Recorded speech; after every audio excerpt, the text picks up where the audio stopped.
Hi guys and welcome back to KRN TV, where we bring you the most exciting interviews from around the world. Today we're delighted to be in Kent at the home of a former international drug smuggler, David McMillan. David, thank you very much for having me here today, and thank you very much for taking the time. Well, it's good to be here, particularly as I'm at home. How are you anyway? Quite well. At the moment, there's snow falling around Kent, which is not terribly usual. The last one was back in 2010, at which time I had a Jeep called Boris. And Boris used to drive off the road. And I suppose off-road is pretty much how my life's been the last 40 years or so. Yeah, so for anyone who doesn't know, David really was the real deal when it came to drug smuggling, the real international figure. We're not talking someone who was sending a bit of weed over from Spain to England. This guy was going to all the source countries, whether it be Colombia, Pakistan, Afghanistan, Thailand. He even escaped death row in Thailand at one point. He's obviously imprisoned in England as well along the way. Unfortunately, plenty of prison along the way in plenty of different countries and continents. But we'll get around to that in due time. But I want to get back to, obviously, for people who don't know, obviously you're here, David's got, it sounds like a strong middle class English accent, but you're actually raised in Australia. You're born in England and then raised in Australia, weren't you? I was born in London and then at 2 went to Australia, then came back here from the ages of 9 to 14. Then back in different places, including the United States. So the accent is a bit of a mixture. Oddly enough, it really is probably a very old-fashioned Australian accent when people there spoke a kind of British English. But when in Rome, so it gets adjusted a little bit depending. I've spent time in Canada. I ended up speaking in a kind of Canadian accent there for a while. But you're right. When I was a teenager, there was something. Now, we have to take into account that this is in the 70s. And the world was very much a different place. People speak of the 60s as a sort of revolutionary time. But it really didn't sink its teeth in the ideas of the 60s till the 70s. So to set the scene, young people thought nothing of the law or government or the state or borders. And it was almost like a duty to the fallen 60s comrades to not just break a few laws, but mostly ignore the restrictions we thought were very artificial. So it fell upon me from having met some retired safecrackers. They had some money, not much to do with it, and had decided one of the best things to get involved in is narcotics. But they didn't want to trade locally, and they needed somebody thoughtful enough or stupid enough to travel to source countries, as you say, Thailand, Colombia, wherever. And so what age were you at this point? Sorry to interrupt you, David. That's right. 18. 18? Yeah, 19. And how did you know these, say, safecrackers? And well, it was an interesting thing in a way because I'd been working in a big advertising agency as an in-house radio TV producer there. But I'd met some of the people that were involved in that world when I had a job before that. I was assistant manager at a kind of sleazy cinema. It showed kids' movies during the day and softcore porn at night. Now, there were some kind of uncomfortable moments about 5 o'clock when the children had to be shepherded out of the way and the raincoat brigade, as they referred to them, came down. But some of the staff who worked there, the booking clerks, the girls, their boyfriends were all, I kind of guessed they were scallywags of some kind. they'd often call in and leave the girls with a couple of boxes of mink coats, or sometimes one of them would pop in saying, "Dave, can I get out the back door? I've got a couple of shadows behind me," meaning he was being followed by somebody. And I did ask the girls, "Your boyfriend, he seems an adventurous sort of type. What does he do for a living, if I can ask?" "Oh, he's a gambler." I thought, yeah, I'll bet he is. Everything on the roll of the dice. So there was a fascination, it sounds like, for you with these characters at that point there, was there, when you were working in the cinema? it was kind of like a little doorway to what I thought might be a movie world. That is, the influential films of the teenage life were all kind of crime movies. And I wanted to know the details of how it really worked. Of course, my ideas were all wrong, really. But I thought the only way to really come to know anything is to get involved. It started out with weed in a grocery shop in the hippie district of Melbourne, which was called Chapel Street. And it sold a few tomatoes and a couple of scruffy-looking cabbages, but mostly Thai sticks from under the counter. So this was your business. This was your first introduction to crime, or this? It wasn't really my business, but I knew the people. Yes. And I asked them, how they got on for supplies, and their tale of woe that it was up and down, hit and miss, that they couldn't always get it. Yeah. So you found a source of distribution, or someone that you could. A need. I found. Yes. Yeah. And so, as a child or in your adolescence, were you committing crimes ever? Would you have any brushes with the law? Were you doing drugs or anything like this? Like, did this sense of like reckless adventurousness come from that led you this mindset to? Looking back on it, I'd have to say that there were two influences that led to a law-breaking life. This sounds strange, but growing up in a household full of women made the difference that I didn't terribly much respect men in authority positions. Even at school, I remember 5 or 6 of us were rounded up for getting on top of the building and throwing stones at the girls' shelter shed. And before we were led into the headmaster's office, I said to everybody, "Look, the thing you do in a situation like this is say nothing, deny everything." Now, one by one, they came out of the headmaster's office rubbing their bums, having got punished for it. I thought, well, this isn't going to work, but I stuck to it, denied everything. And the headmaster couldn't quite bring himself to punish somebody who was full of absolute denial. He even said, "Oh, but your friends already said you did it." No. I wasn't swallowing that story even at that age. The other thing that was more of an influence was one of my stepfathers was a doctor. He was a gynecologist, and the law at the time in Victoria State was that abortions were very hard to get done legally. The mother had to be, I think they said the mother's life was at risk, but also the mental health. So that's what a group of 6 doctors who wanted to change the law took their stand on. Now, because they were performing the operations, it was all in cash. So Dr. Jim Troop used to come home at night with a bag full of $50 notes, all held together in rubber bands. And it was my mother who said, "That was the worst influence on you, David."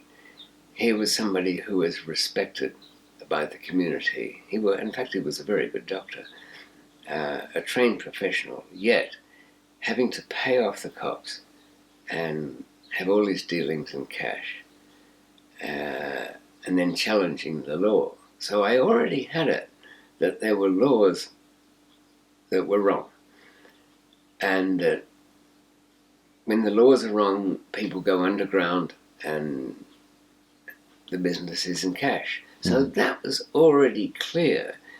You know, sometimes people get involved in criminal things and the scene can frighten them a bit. This idea of people running around with bag loads of cash, something exciting but also frightening at the time. When this doctor's case came to the courts, and of course the corrupt policemen were being held to account, a couple of times the phone call came through and the police had arranged somebody to attack the house. And there was I with my little baseball bat and Dr. Troop with a huge machete roaming around the outskirts of the garden looking for errant policemen to defend the house. Now, I guess, Christian, you could say that for a 14-year-old would really skew the viewpoint of right and wrong. Authority, moral compass, and all this sort of stuff.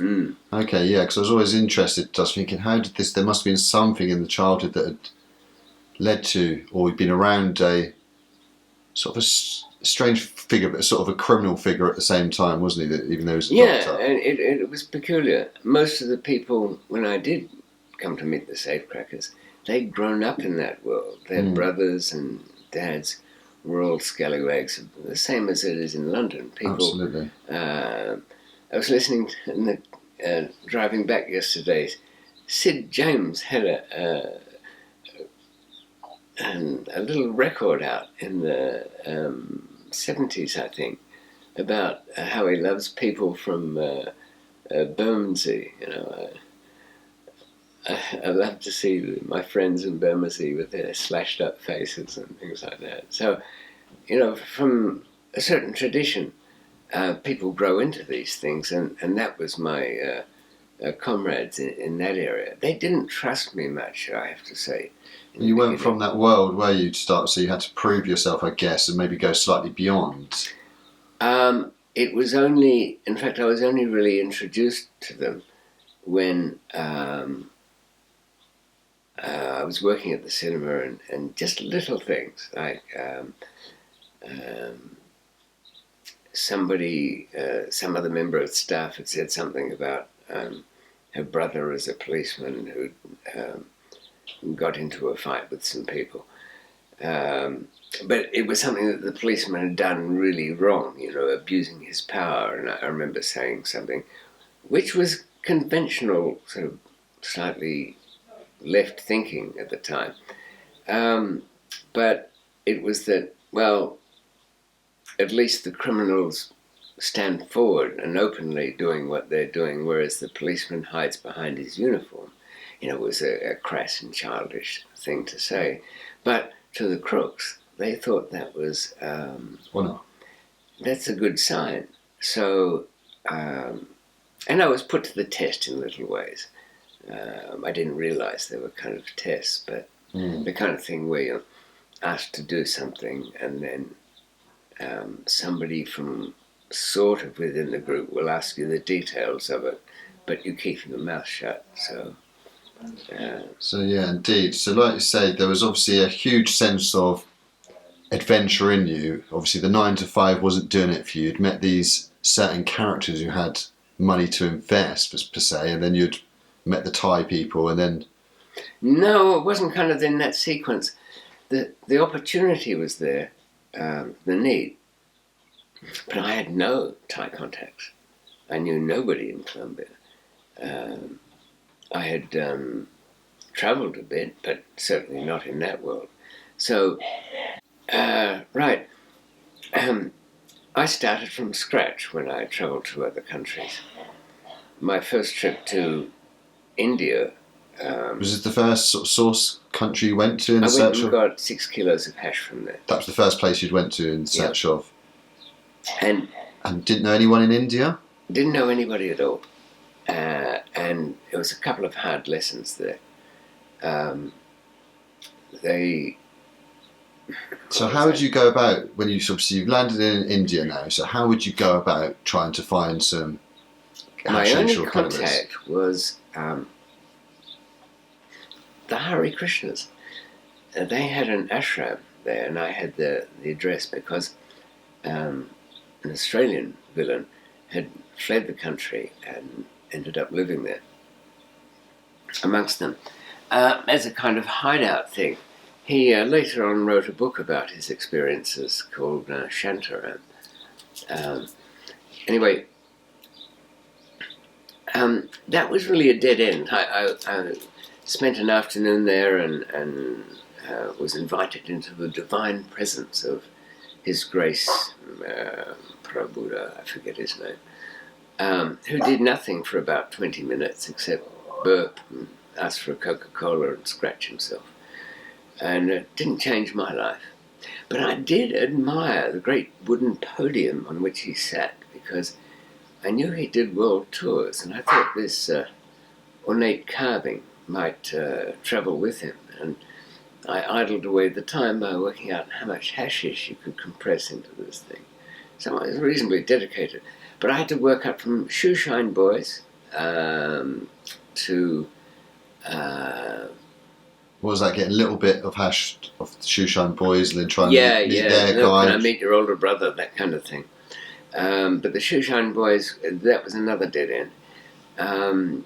The scoundrels that used to hang around the money changing places, like American Express,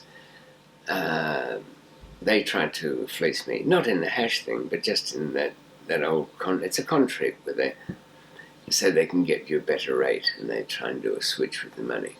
Mm-hmm. It's quite good, except that the thing that makes their operation work is somebody coming along screaming over a fence, "What are you guys doing again? You're always doing your black market business here, I'm calling the police." I was just about to let go of my money and let them have it and take theirs, when I realized, why is this guy screaming in English? For whose benefit is this? So I clutched onto my money first. But in brief, I met somebody as I was starting to run out of money and had some sent to me. And I met a guy in the bank.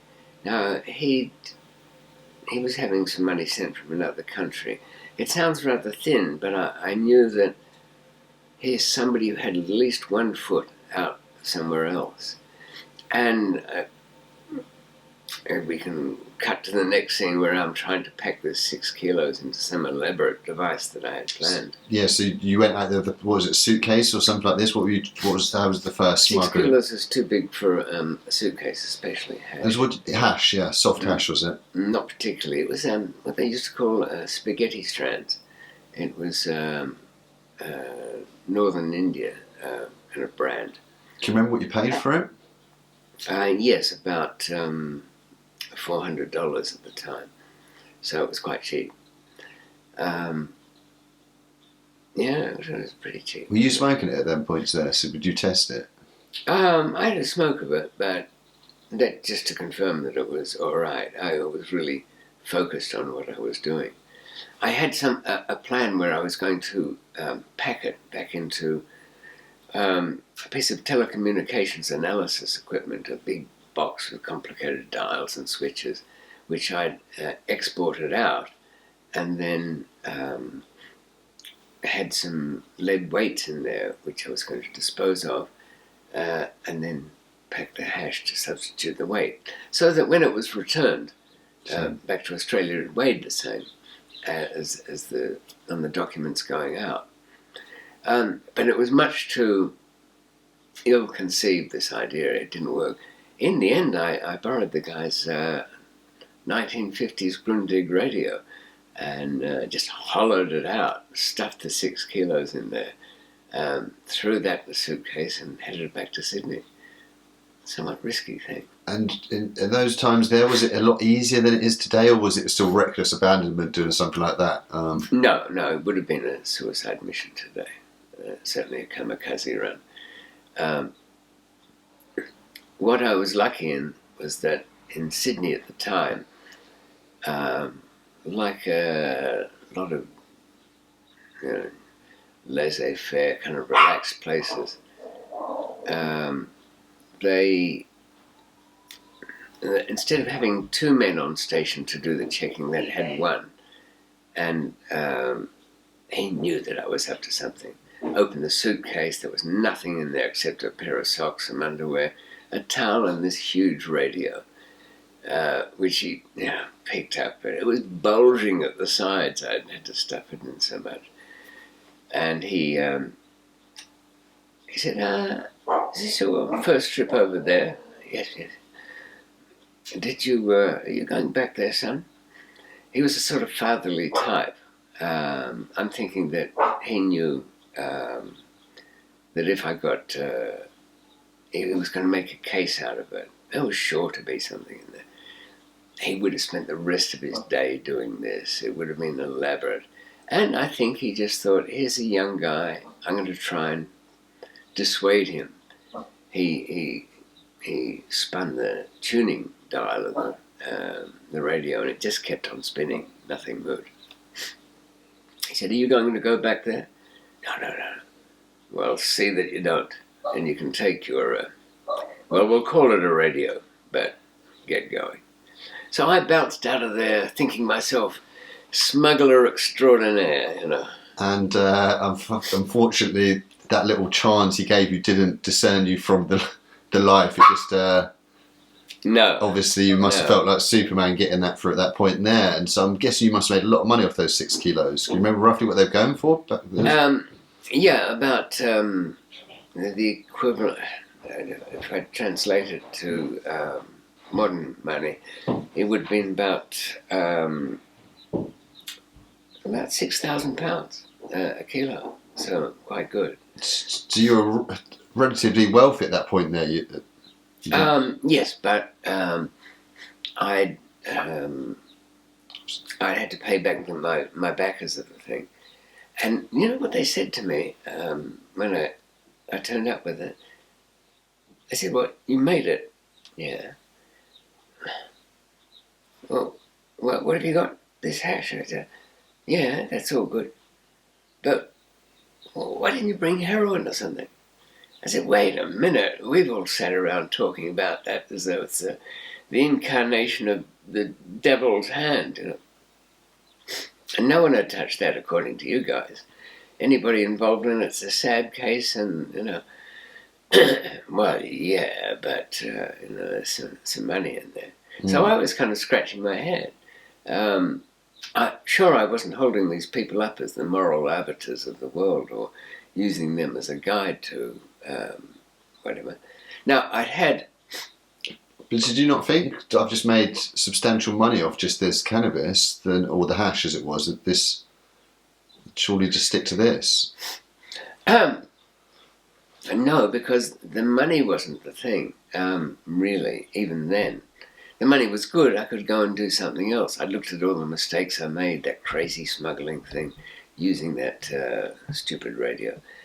And thought, oh no, that's all wrong. I'd kind of, from the first trip, got an idea of the better ways to do it. But the idea, now I knew something about heroin because I'd had a few toots of it myself. And so what, in that moment you decided, right, I'm just going to switch straight to the heroin and actually do this properly, then went after... Not straight away. I looked at the problems involved. It's a different source country. Can you not get it in India as well? Yes, but it would have been coming from Burma or Thailand anyway. So,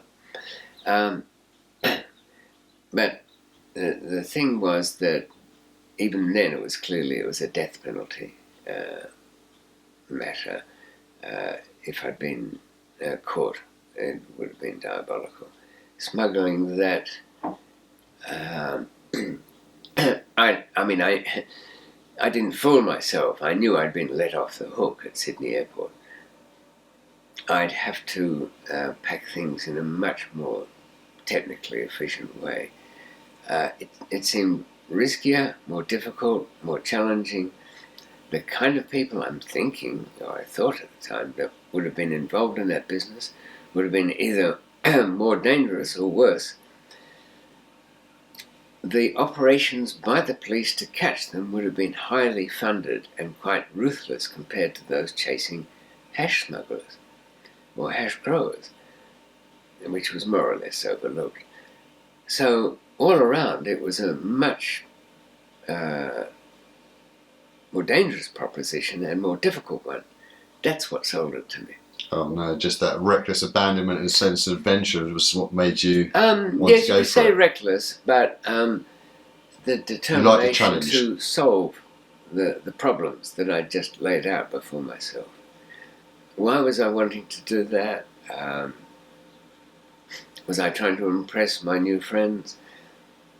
Not really, I don't think so, because my greatest enjoyment was the preparation for it, the research, and building whatever it was I had to build. If I was doing it to impress my friends, I'd be more, I would think, relishing in the moment when it got back and I could say, "Behold, I have conquered the world," David the Great. But it wasn't that. Oddly enough, in later times, when I'd arrived back with my cargo, whether it was cocaine or heroin or whatever, I would feel a great downfall, as though I'd climbed a mountain, got to the top, and there was nothing more than a postcard view. The enjoyment faded away. You had to be careful about the money, but that was another plus. These guys, their lives and their living depended on being at least honest with each other. Yeah.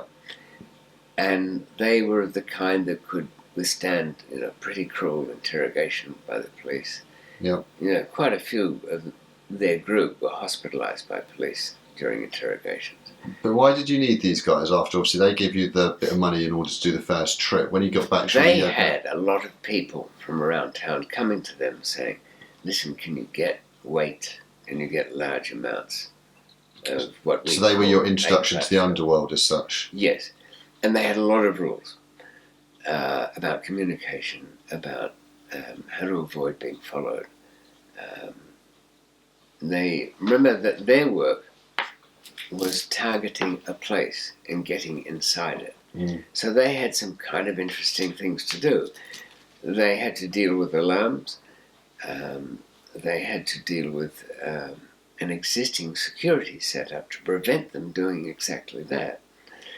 One of them showed me the insides of a safe that he got a hold of. When they break open the safe, they just wouldn't leave the safe with a gaping hole.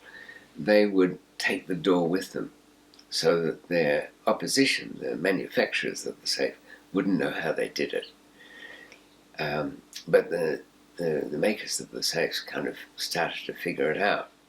Just one example of that. If you want to break into a floor safe, which is usually buried in concrete on the ground and you only see the round top, or a standing safe, which has a dial combination lock, what's going on as you dial that combination is a series of discs behind it rotate. If you go 23 left, it's turned to the 23rd position. 14 right, the next disc along the line is turned into that position. If they're all correctly lined up, a groove in those discs allows you to drop the bolt handle in and open the door. Now, what would help your job if you didn't know the numbers? To be able to see inside, to look at the grooves. So they used to drill through the door and put in, now that was before the age of miniature cameras or fiber optics or anything like that. So they got a hold of what they called cystoscopes in hospitals, which were a tube that would be shoved up uncomfortable places that was pretty narrow. And it had a tiny little lens at the front and a strong light. It wasn't ideal, but it was good enough if you had a stronger light. So I did some work for them on that. When I said they were retired, they weren't entirely retired. they were still involved enough to send a kid right through locksmithing school just so that he'd come back with the information as to what to do. And here's where this is going. In his workshop, this guy showed me what he knew the manufacturers had worked out. Somebody got careless and left a door there and it was drilled through. So they knew they were looking at the discs and how to line them up. They added an extra disc there that was made of a special compound material, which was hard and soft metals. So that, let's imagine a crunchy nut Kit Kat. It's got nuts in it and soft chocolate.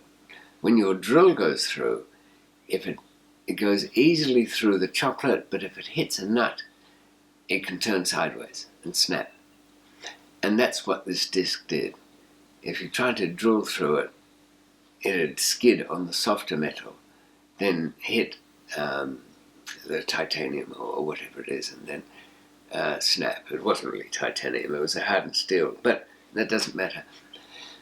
It was fascinating to me that there was an unseen opposition in what you're doing, trying to calculate how you're doing what you're doing, and then you've got to somehow work out that they know that, and like a kind of a chess game. So I thought too, with smuggling, it's much the same way. Yes, so it's just a different chess game. That's right. I had to know the way they thought. So, what I was saying before, the enjoyable part to it was the research. It was really great to go on a research. I had the money by then to take trips around and come back through airports and just see what was going on. You learn processes. And you start to look at the world from a different point of view. I mean, we all go through things, you know. We can all go to an airport and we know people are doing their jobs and watching what goes on. But I was looking much more intensely at how they behaved. And I noticed, for example, in some airports, the customs officers used, they're all teaming up, so there'd be two of them.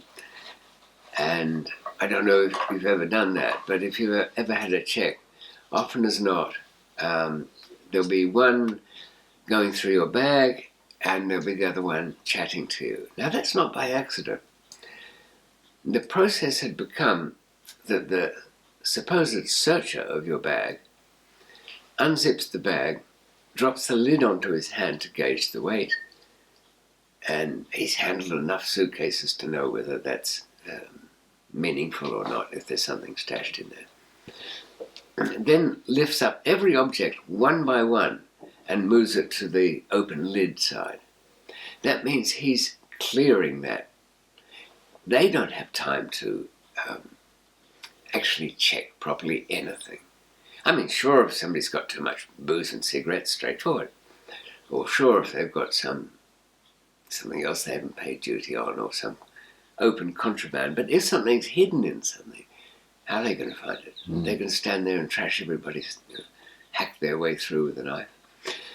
You wouldn't be before them if the original assessor at the immigration desk hadn't given your landing card a code that effectively was ABC, that sort of thing, that you'd been flagged for a search because you came from a source country, for example, or perhaps for some other reason, but nonetheless flagged.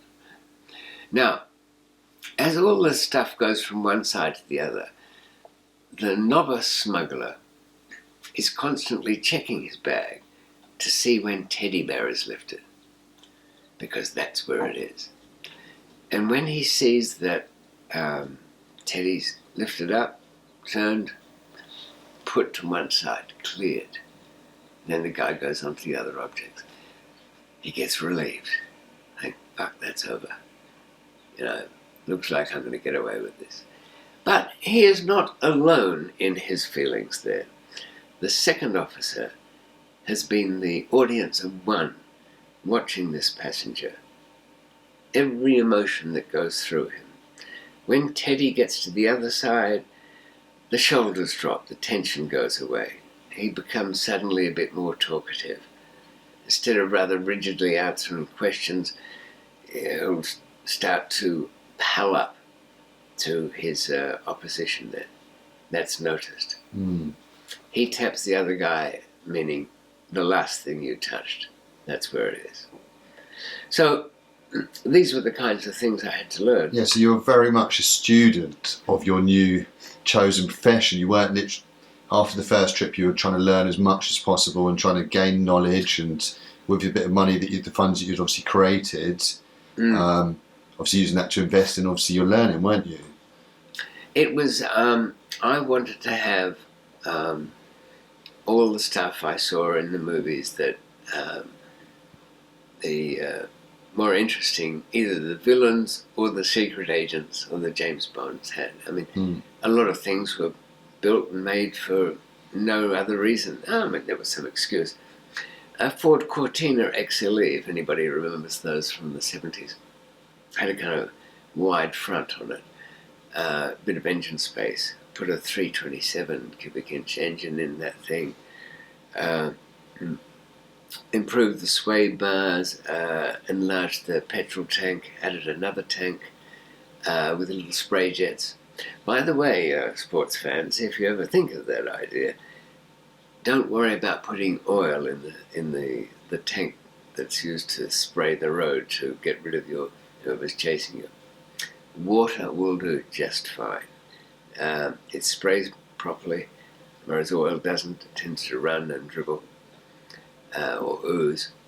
And water in a chase means the pursued car can't take a corner. So that will do just as well. Just a little tip there. Thank you very much for your pearls of knowledge. But so after this first trip from India, then you come back, you're gaining knowledge in the underworld, trying to figure out the puzzles and that. So what was your second trip at? Did you go into the heroin, or was there any more hashish trips in between? I had one more to complete an agreement I'd had with the guy over there, as a reward for him helping me out. What, going back to India this was? Yeah. But on my way back, I stopped in Thailand to just kind of get a feel for things. So this was with the hashish you end up taking? No, I had somebody, I'd left that with somebody else. So you'd already... I'd realised by then that I needed something else more important than anything else. Multiple passports. I wanted to be able to arrive in the UK or in Australia or wherever. If I had cargo, that had to be... if I was carrying it, my journey had to appear to be from a non-source country. Oh, so you'd go somewhere and then swap the passport, That's right. end the trail, and then go... My favourite early transit stop was to fly out of Asia, land at Copenhagen, and get rid of my passport that had the Asian stamps on it. Oh. Because at the airport in Copenhagen, they had a post office. And their boarding passengers mixed with their arriving passengers. Something, they stopped doing that since. But it sounds like a trivial thing, but imagine you're going to get on a flight. Of course, you can do exchanges with people and stuff like this. You're going to a big shopping, duty-free area that even has a little hotel. It's got everything. Shops, barber, restaurants, of course. And lockers. There's lock-up lockers within the transit lounge. People can arrive and you could be going to well, you wouldn't fly to parts of Sweden, but you could be going to, say, Copenhagen, Hamburg, a short trip, but very legitimate and not the kind of thing where people get up to any real mischief. But so I'd arrive there, post off my other passport, bring out a second set of tickets, and the ticket would take me to Brussels. Brussels had the virtue in those days. It was Zaventem Airport. So you mentioned the second trip then. So you managed to pay someone to actually take, or one of your friends to take the drugs back from India, was this? And then you went to Thailand on the way back through? Yeah, well, he was not really taking them back, but he was going. They did a very roundabout way of going. They were going into Europe. He went on to Dubai, and then we repacked it because it was bulkier, and then sent it by cargo, which is the sensible way of doing it. Okay. And I wasn't in any great hurry for that. So I went to Thailand. And so what was Thailand like at that point? What year was this, David, roughly? Okay, so 1978. So you arrived in Bangkok, I guess, yeah? Compared to now, the Vietnam War had just ended about 5 years before. The great hub of soldiers, hour leave, and the wild town, that had kind of subsided. I think when I went there was a military coup of some kind.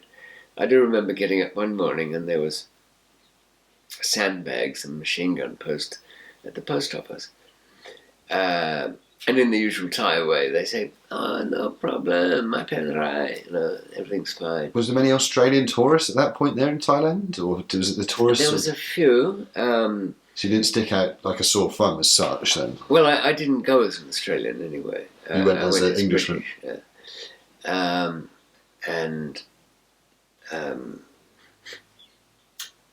It seemed to me that it was definitely going to be the kind of place where you couldn't, thing with the hash or even say Thai sticks, marijuana, you could pick up a contact like that one way or another. Wandering around, it was so quiet though, compared to what it was much more bustling later on. But there was a street in those days. It still exists, I'm sure, but whether it's the red light district again, I don't know. But that's where you head if you want to see scoundrels. And there'd be other tourists, Germans, Swedes, Brits, I guess, walking down there. And the touts had come out. Right, get your goal, you want light show. I misunderstood when they said light show. I thought they were saying light show. I've come down here to the Den of Iniquity in Bangkok, and they want to put on a show with light bulbs and fluorescent tubes. This is not exactly the vice I was thinking of. They meant live show. So there was a few miscommunications there. And it was kind of funny. I'd make sort of test purchases of things there just to see whether this was a good place to start or not. Test purchases, little bits of drugs. Yeah. Just to see what kind of characters came out of the woodwork.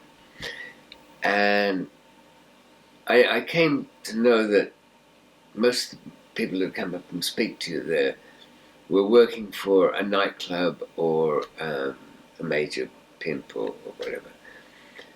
Well, then the pimps are not solitary like that there most of the time.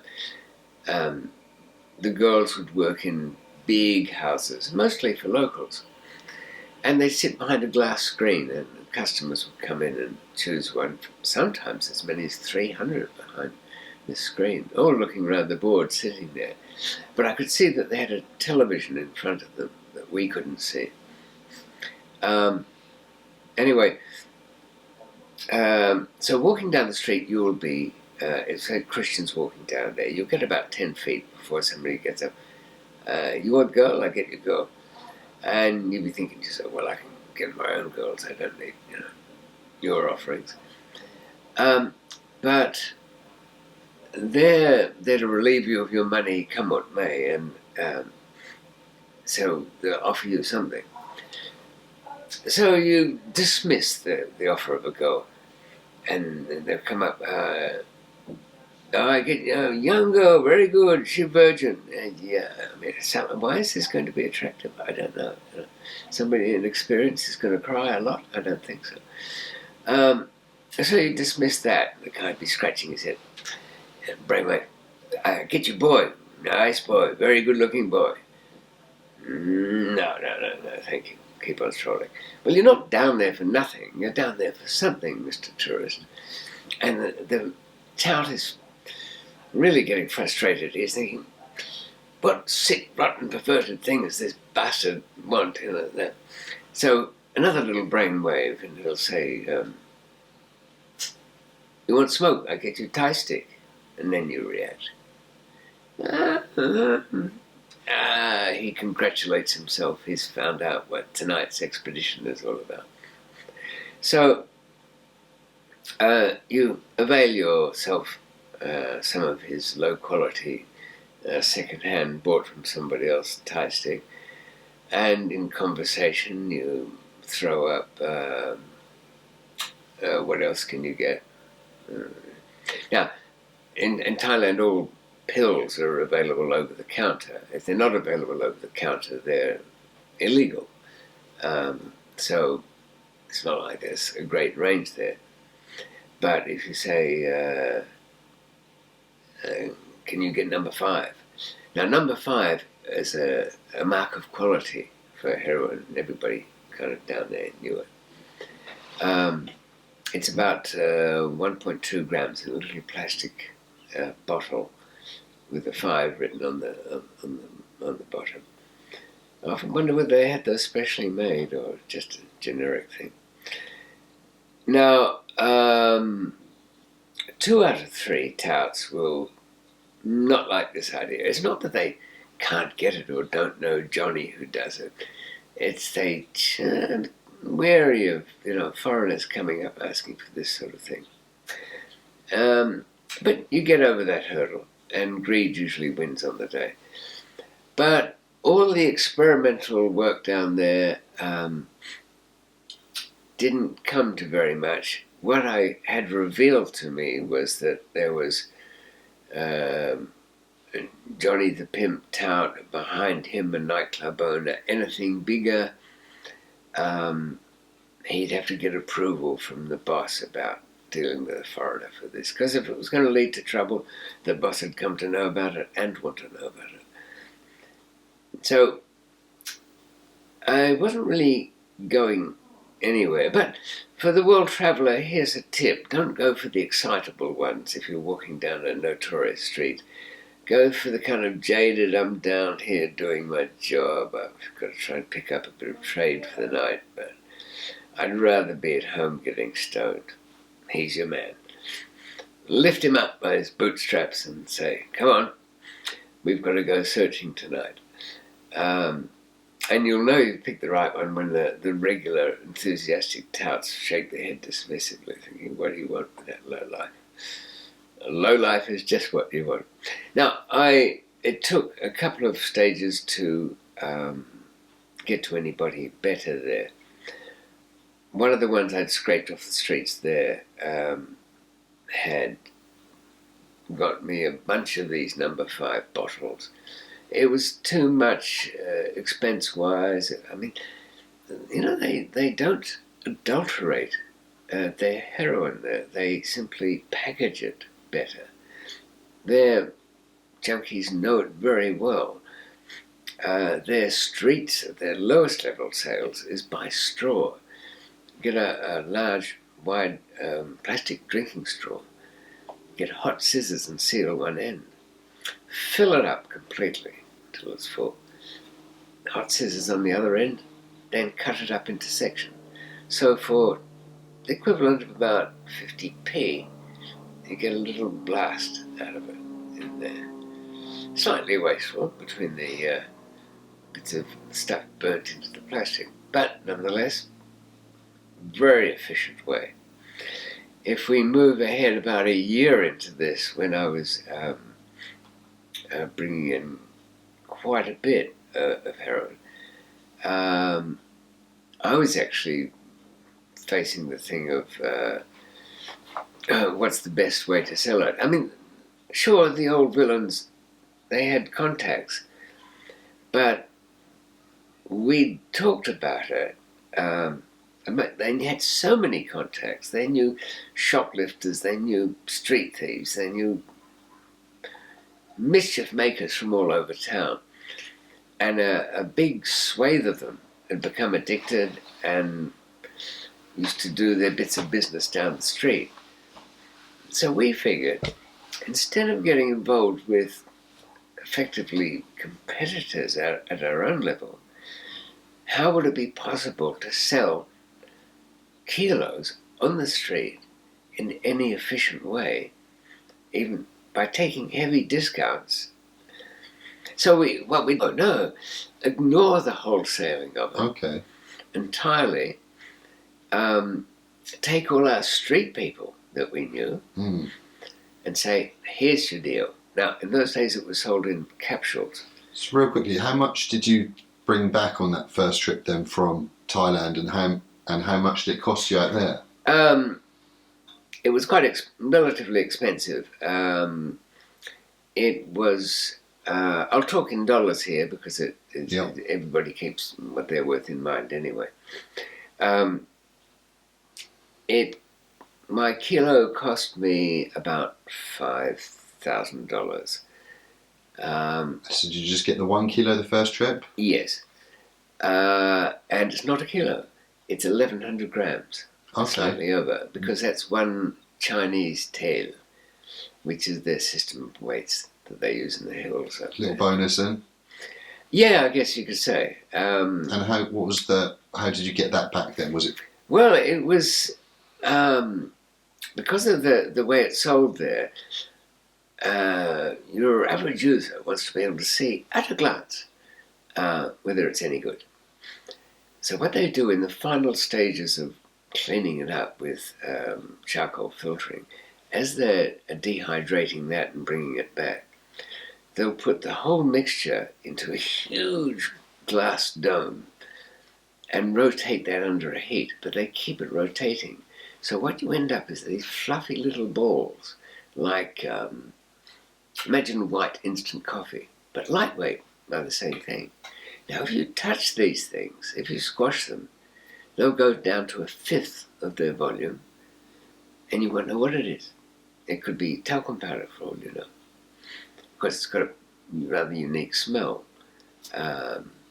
I think even these days, 20 years later, you could put a collar and leash on me and get me sniffing around the place, and I could probably still sniff it out. But so even the number 5 bottles were sold in that solid container, so that it wouldn't get crushed down, and it was very unique. So I thought, well, should I ruin it, as I saw it, because I'd started to get a local's feel for the thing, by squashing it down, but I had no choice. Anyway, it was going to be cut where it was going, so there was no two ways about that. That 1 kilo became 4. But you know, the funny thing, when I got it back through a combination of a chessboard, I know it's traditional and ridiculous, but it was a very well made chessboard, and it was the size of a stereo tuner, which had a wooden surround, which was fashionable in the 70s. Remember those old amplifiers with a kind of teak finish around those, and packed in tight. You'll have to draw me back if I get tangled up in the technicalities of it, because those were the things I enjoyed. But when I got back with it and took it out... Did you take it back, or was it sent? No. That was you took it back yourself? Mail. I took it back myself. I arrived back in Sydney, switched passports before I got there. In fact, I'd switched passports way before that. It had come to London and then came all the way back to Sydney from there. Why not leave it in London? Because it wasn't worth anything by comparison, not remotely. Back at that stage in the late 70s, an ounce would go for £1,400. What, in London? Or in London. Of the stuff that was cut up 4 times? The Thai white, yeah. Oh no, it wasn't cut 4 times. Okay, so that would 1 ounce of pure would go for £1,400. So they wouldn't accept that.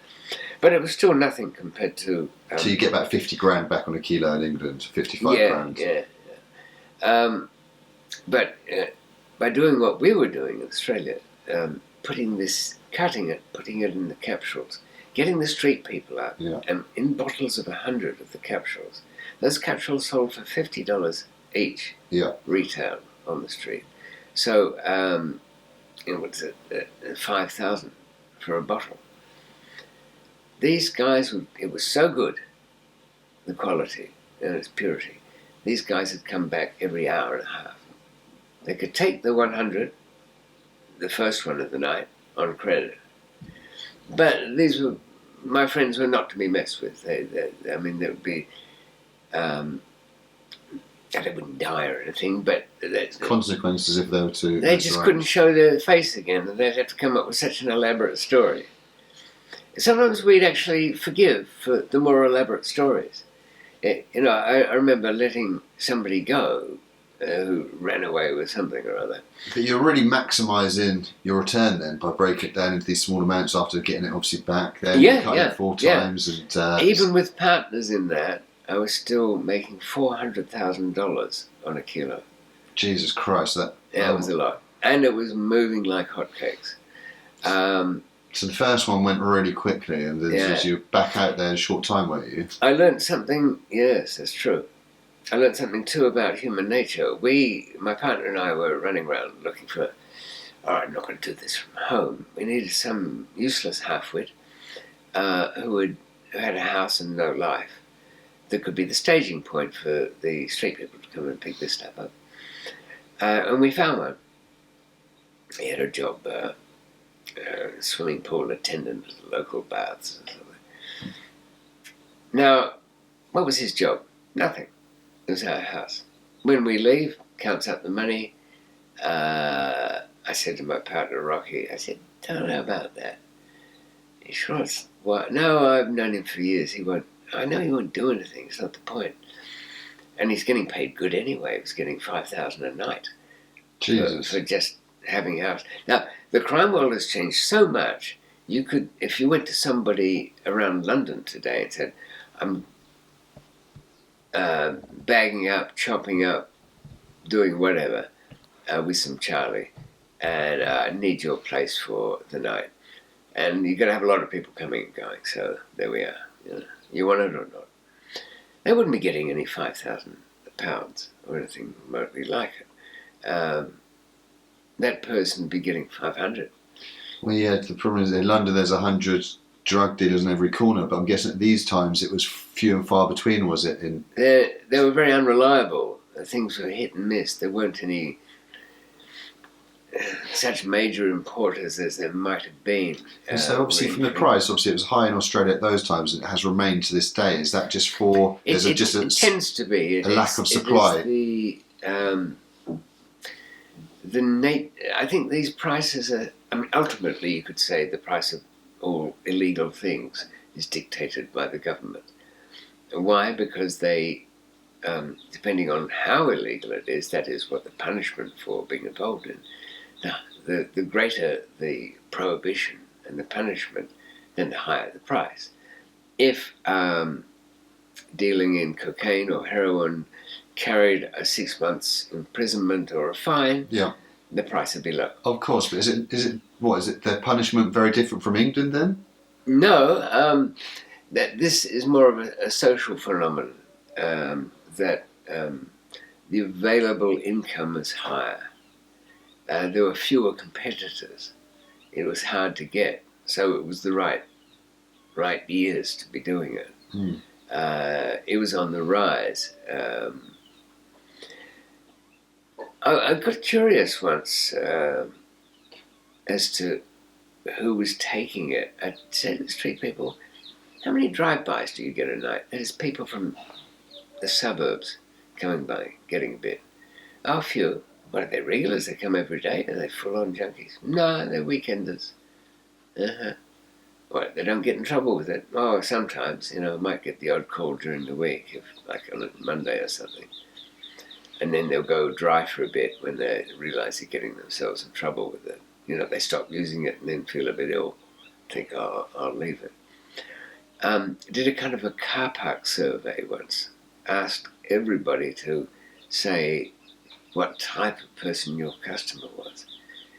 The biggest customers in that circle, were by group, were working girls, that is, prostitutes, massive consumers compared to any other one group.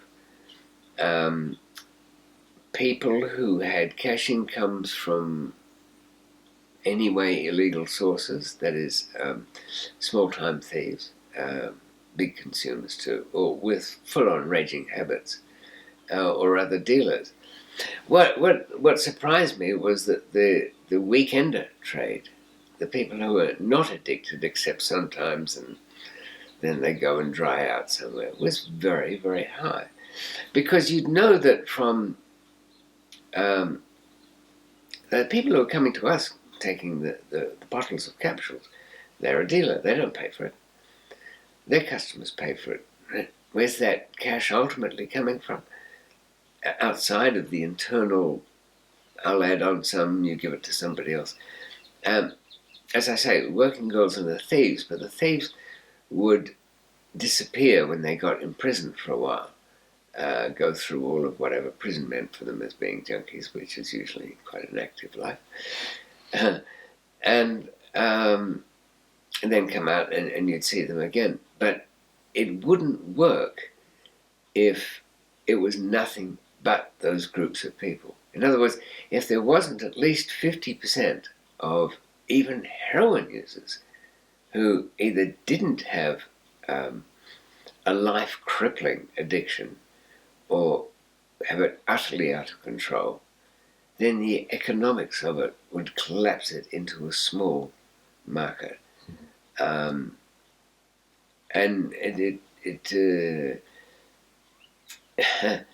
it's kind of been through perhaps considerate but ultimately careless drug treatment programs had the effect that, we'll take the UK for example, a lot of people are on prescriptions for methadone or to a lesser extent Subutex.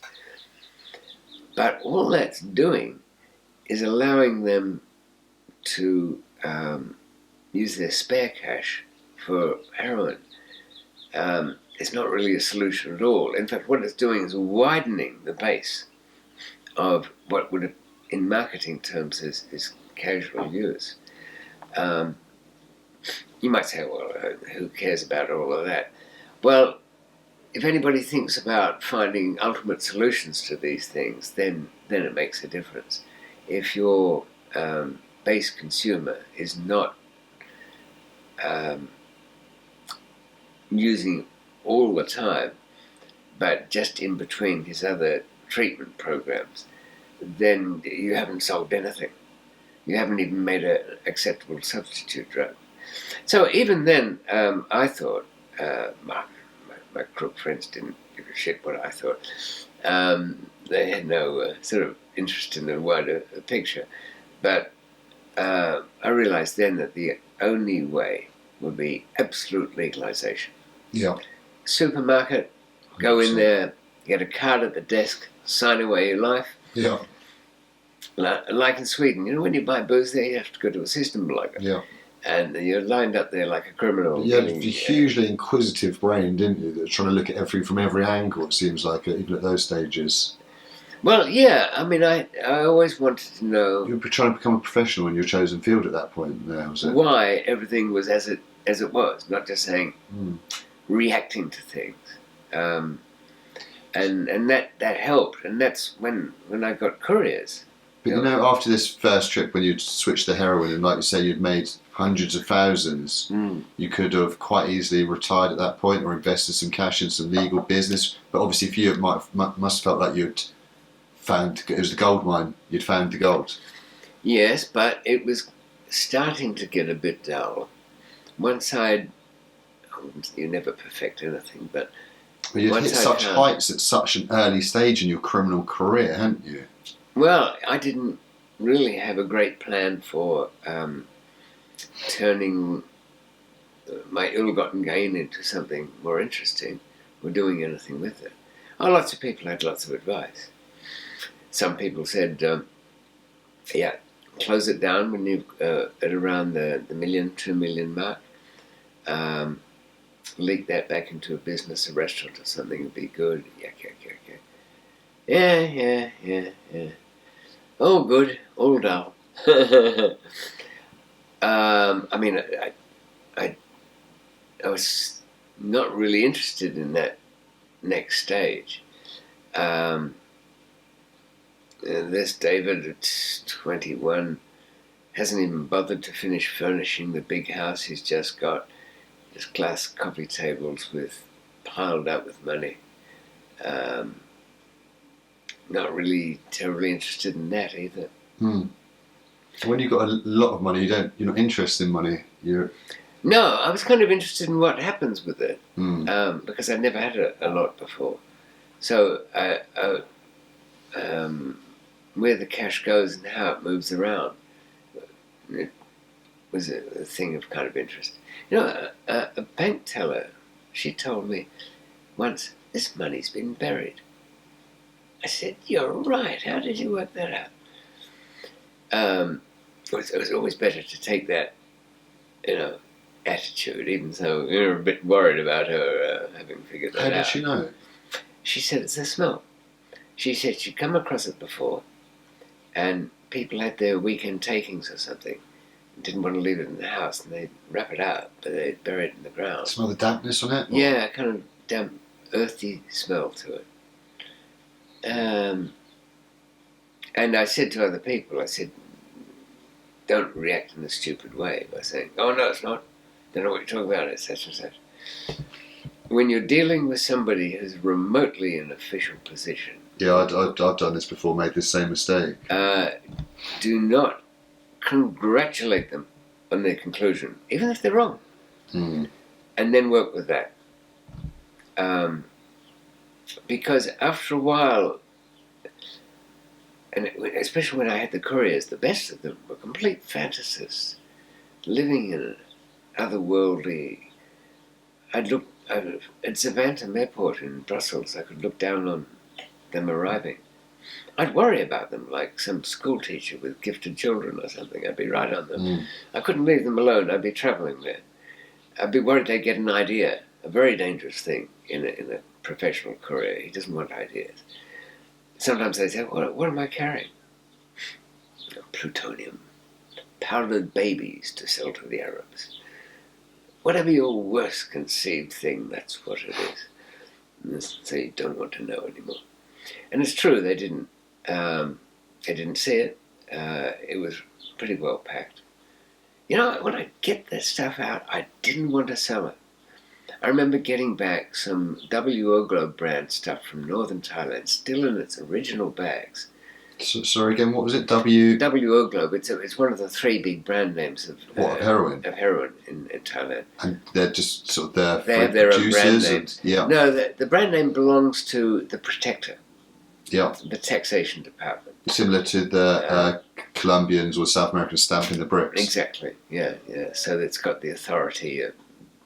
Its passage is guaranteed. Is it still like this today in Thailand, do you think? I don't know. I still see the label every so often. It's probably third generation passed on by hand. You shouldn't still be seeing those labels, David. You shouldn't still be seeing those labels. I don't know. They're sort of branded in my brain somewhere, I think. I used to know a guy had T-shirts out with them on them for the initiates. But so after that first trip, then obviously I'm guessing the weed was completely out the window, or the hash after that, and it was just strictly heroin, and was it straight back to Thailand? Well, not entirely. When I ended up with Colombian connections, they were offering weed delivered offshore anywhere in the world at bargain prices. Okay, so how would you get these Colombian contacts, obviously being in Australia? This was a bit of good luck. I'd had plenty of hard work. I'd sometimes had to work my way into whole networks, even though I didn't know any of them. At the time I was looking for couriers. For the Thailand stuff? Yeah.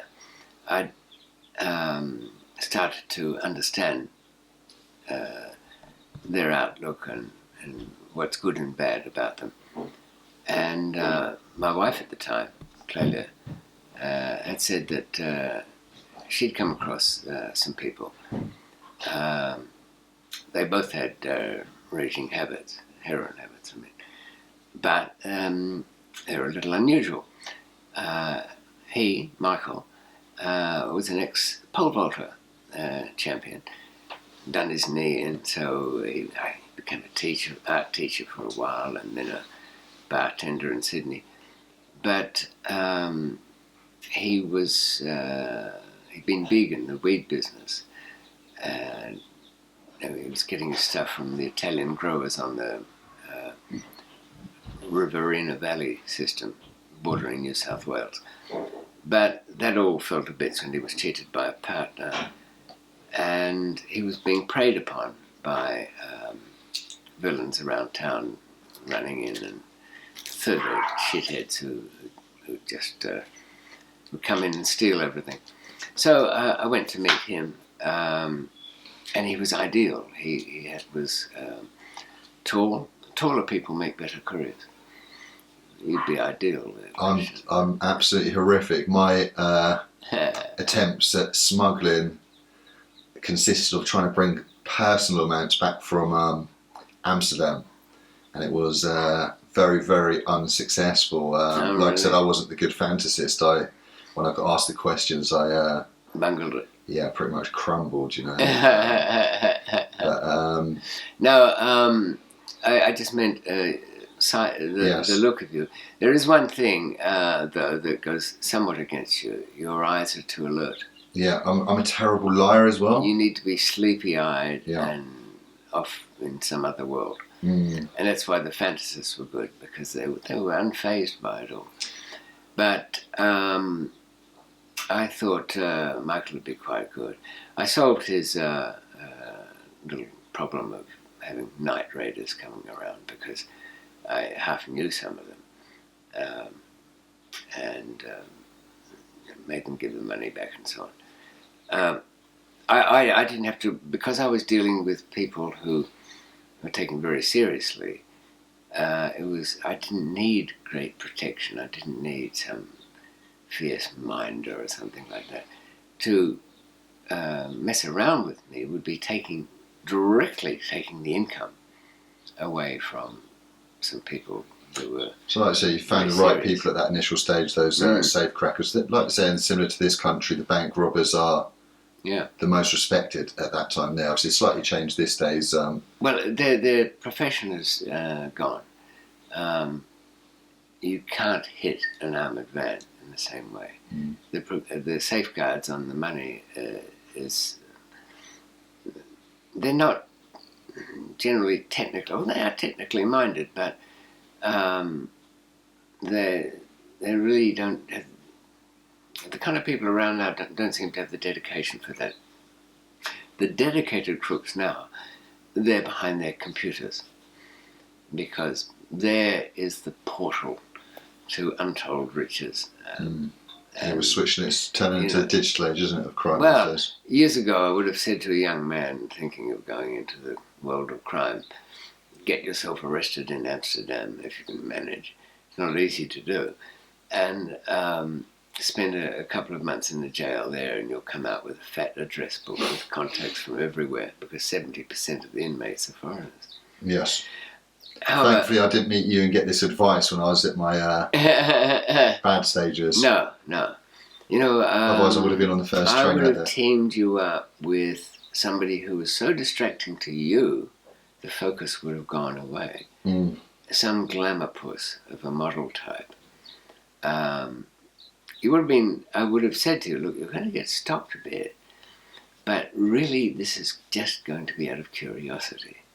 They won't do anything, but they'll want to know all sorts of stuff. So there's a bit of schooling to be done. Well, like I said, I'm an absolute amateur novice, and I got busted at initial stages of just trying to bring back personal amounts from Amsterdam. So I've already been red flagged. I'm afraid, David, I can't participate in any of your future schemes. Well, I accept that polite declination there. But and I'm not in the trade anymore anyway. Thank God. and I don't suppose it wouldn't be of any real interest to me. But anyway, Michael's wife was Colombian, and we even did some emerald runs, which were quite profitable, about 25%, or let's say 25%. After all the other things taken into account, the discounts, the payment back to source, to be able to make that 25% instantly, as long as you go and get it and bring it back and sell it, it's quite good. There's nothing compared to the profit margins you were dealing with previously. No, nothing like that. But for straight business, it's very good. Is it straight business, bringing back emeralds? Pretty much, but you don't want to declare anything because you don't want to get tangled up in taxable things. There's no real duties to speak of, but a bit, some. But it wasn't so much that. I had my couriers, and they were doing well. But so sorry to interrupt you. So the Thailand operation didn't stop once you'd opened up a door in one place. That was carrying on with your couriers. No, that kept on going. Yeah. And what about hashish? Did you just knock that on the head? Because obviously, no, I wanted to get tons in. It needed to be tons, but it was a lot of work and very time consuming. That's the thing. Because I'd worked out something that I could turn around in 6 weeks, 8 weeks, to spend a year on something, admittedly with very good profits in it, it just seemed, it sounds stupid, but too easily solvable. It would be a shipping thing, transshipment, packing it into furniture, moving it around to different countries. Having looked at it, I didn't really go on with it. And I was coming close to retirement anyway. I was at a retiring age, 23 or so. That's when a gentleman should cease Absolutely, trading. and unfortunately you didn't retire at those stages there. What happened was I had a kind of radio room which listened to the police broadcasts, and we used to listen to the undercover operations staking out and try and warn them. They didn't like being warned. They were so nervous of the messenger. What do you mean I'm being watched? Well, you are. Look at that one, look at that one. But I remember coming home and saying to Claire, wow, some big thing going on around here. I can tell you the signal's clear as a bell. I'm going to get the handheld and go out and see what they're up to. Sounds like about 5 or 6 cars. And they don't really know their target. They're all talking about, we've seen the passport photo, but we don't quite know what he looks like. So I grabbed the handheld, jumped into the car, hit the automatic gate on the garage door, started to back out, and on the radio said, yeah, the car's coming out now. It's backing into the street. Stupidly, I thought, that's a coincidence for you. The guy they're onto was, well, about 0.2 of a second later. So you're so naive at those points, you thought you were literally completely out of the radar and doing things. There was no hole in it. I couldn't see where all of this had come from. So I drove around to the shop, and they were so keyed up. Their conversation ran like this. What's he doing in the shop? He's getting a newspaper. Oh, but can you see him? Yeah, I'm just out from there, but I've got to move. And I looked over, and it was a beat-up station wagon with a kayak on the roof. And another one was a VW with a coat hanger for an antenna. I mean, these cars were thoughtfully chosen. And but they'd started to make the mistake of having 2 people in the car. So it was a bit of a trademark of people following. And so have you started dealing with the Colombians at this point, then actually getting drugs off them? I did, but it was at early stages. And what was that originally then? So this was... Oddly enough, they wanted some heroin to trade for... cannabis? For a coke. Okay. I don't know what they wanted it for. I'm sure they didn't do anything with it at the end, but they just had ambitions of going into it. So it didn't come off then? You never... I did that bit of trade. And so what was that doing? On a 4-to-1 ratio for every kilo of Thai heroin. I got 4 kilos of coke. Jesus Christ! So, and what was the value then of in Australia? What was the comparison in terms of the value of the cocaine compared to the heroin? The cocaine market was so sought after, yet so barely organised. Infantile in its. It was. There was no major steady dealers. It was something I'd have to create up, and I had no objections to that. But it would have been. And the other thing with cocaine is got a huge drainage problem on it. Everybody along the line is having such a good time that what starts out as 10 kilos ends up at about 3 within a month if you're not careful. So it presented new problems in the cocaine business. Did you participate in it at those times? Yeah, I had a bit, but I always used to say around to everybody, look, we put it away. This is no good. Yeah. None of us are thinking straight. Everything seems dangerous or off at the wrong angle. You can't think unless you know, pretty much normal condition, isn't it? And it was I managed, but the people around me were being worn down by it. You know, they were too tired or needed a couple of blasts to get going. I would have had to establish a kind of middle dealer class to do it. And the prices in Europe were not bad, but then again, I've been spoiled by this huge amount of money from that. I was going to do the big hash things were kind of next. But here's what interrupted all of that. I was virtually at retirement. So you had a couple of million you were sitting on at this point, or? Yeah, a bit more than that. And Jesus, at that point then, huge money then. Yeah, it was good. Huge money. I launched off back to London to buy some houses in Earl's Court, which you could do for cash more easily than you once could, or you can now. And got my partner in Thailand built a shopping complex instead. But the real problem was the police. I wasn't doing much, but there they were, and they wouldn't go away. How did they get onto your tail, do you know? Yeah, one of the couriers, Sue Knoll, she kind of dropped off from me. Would you say, was it the courier's name? Sue. Sue. Secretary Sue, I called her because she dressed up very well for that role.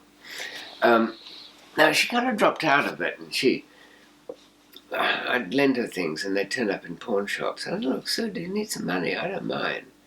You know, you worked for me well before. And she handled the paperwork on a lot of passports. I changed them every time. People who died in infancy, I'd get the birth certificates and run them through. So how did you get the birth certificates then? Well, I used the Day of the Jackal method, which is out of the Frederick Forsyth book. And that is you go to old newspapers and look up death notices for people who died in infancy, Little Johnny and so on. You get a copy of his birth certificate and then put the application in that name. Have something untraceable or uncontactable. They very rarely, if the application was correct in every other way, they very rarely rang the counter signature on it. In a way, they still do quite as rarely. But they, for example, by comparison, on an English passport today, your counter signature really doesn't matter who he or she is, must be able to put their passport number on the application.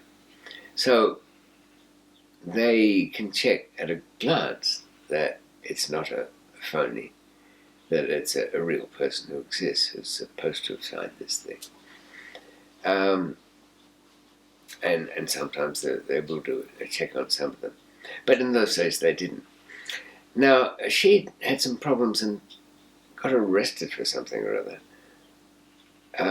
Had some argument with the boyfriend, there was a bit of noise, some theft, counterclaims, police station. Oh, by the way, says Sue, don't do anything to me because I used to work for this big smuggler. Who? David McMillan. Never heard of him. Yeah. So she's given a detailed account. And so obviously the trouble she's in doesn't sound like it was so severe that she had to It do was stuff like nothing. this. But was it because she was on drugs and stuff like this? She didn't like being locked in a cell, or she was just panicked and came out with it. But here's the thing: they didn't pay any attention to that for months. It was just another bit of talk from somebody. You know, you hear that sort of thing all the time. They no doubt looked for me, or looked me up, and saw that the last thing they had on me was a couple of phony prescriptions for Mandrax from years ago, years before that. But what triggered it off was my neighbour was a policeman in a new house I'd bought. Very suspicious, old-time copper. didn't like the young fellow with the nice house next to him. But he's up to work so and hard.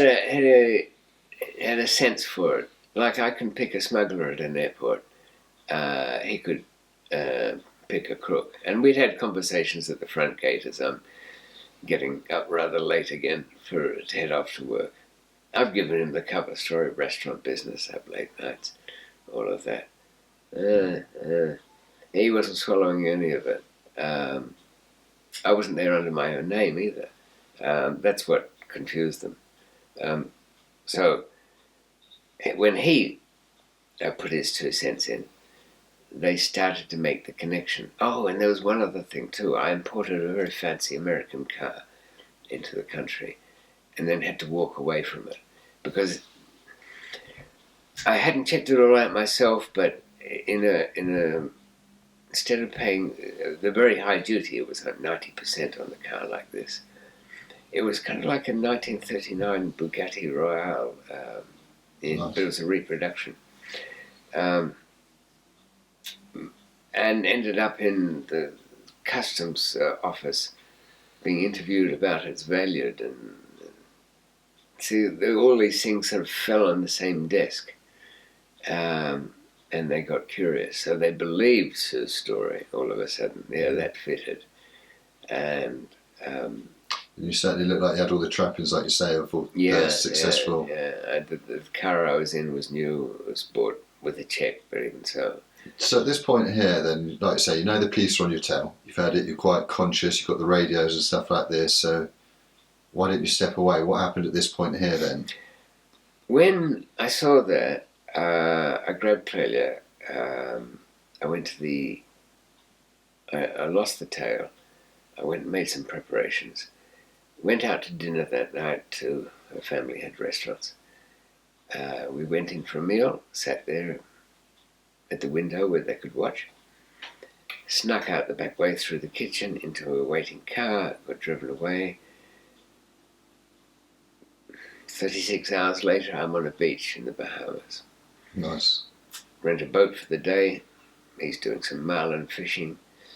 Got an island where nobody ever been.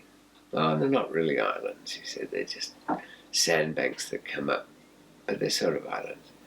Take me to one of those.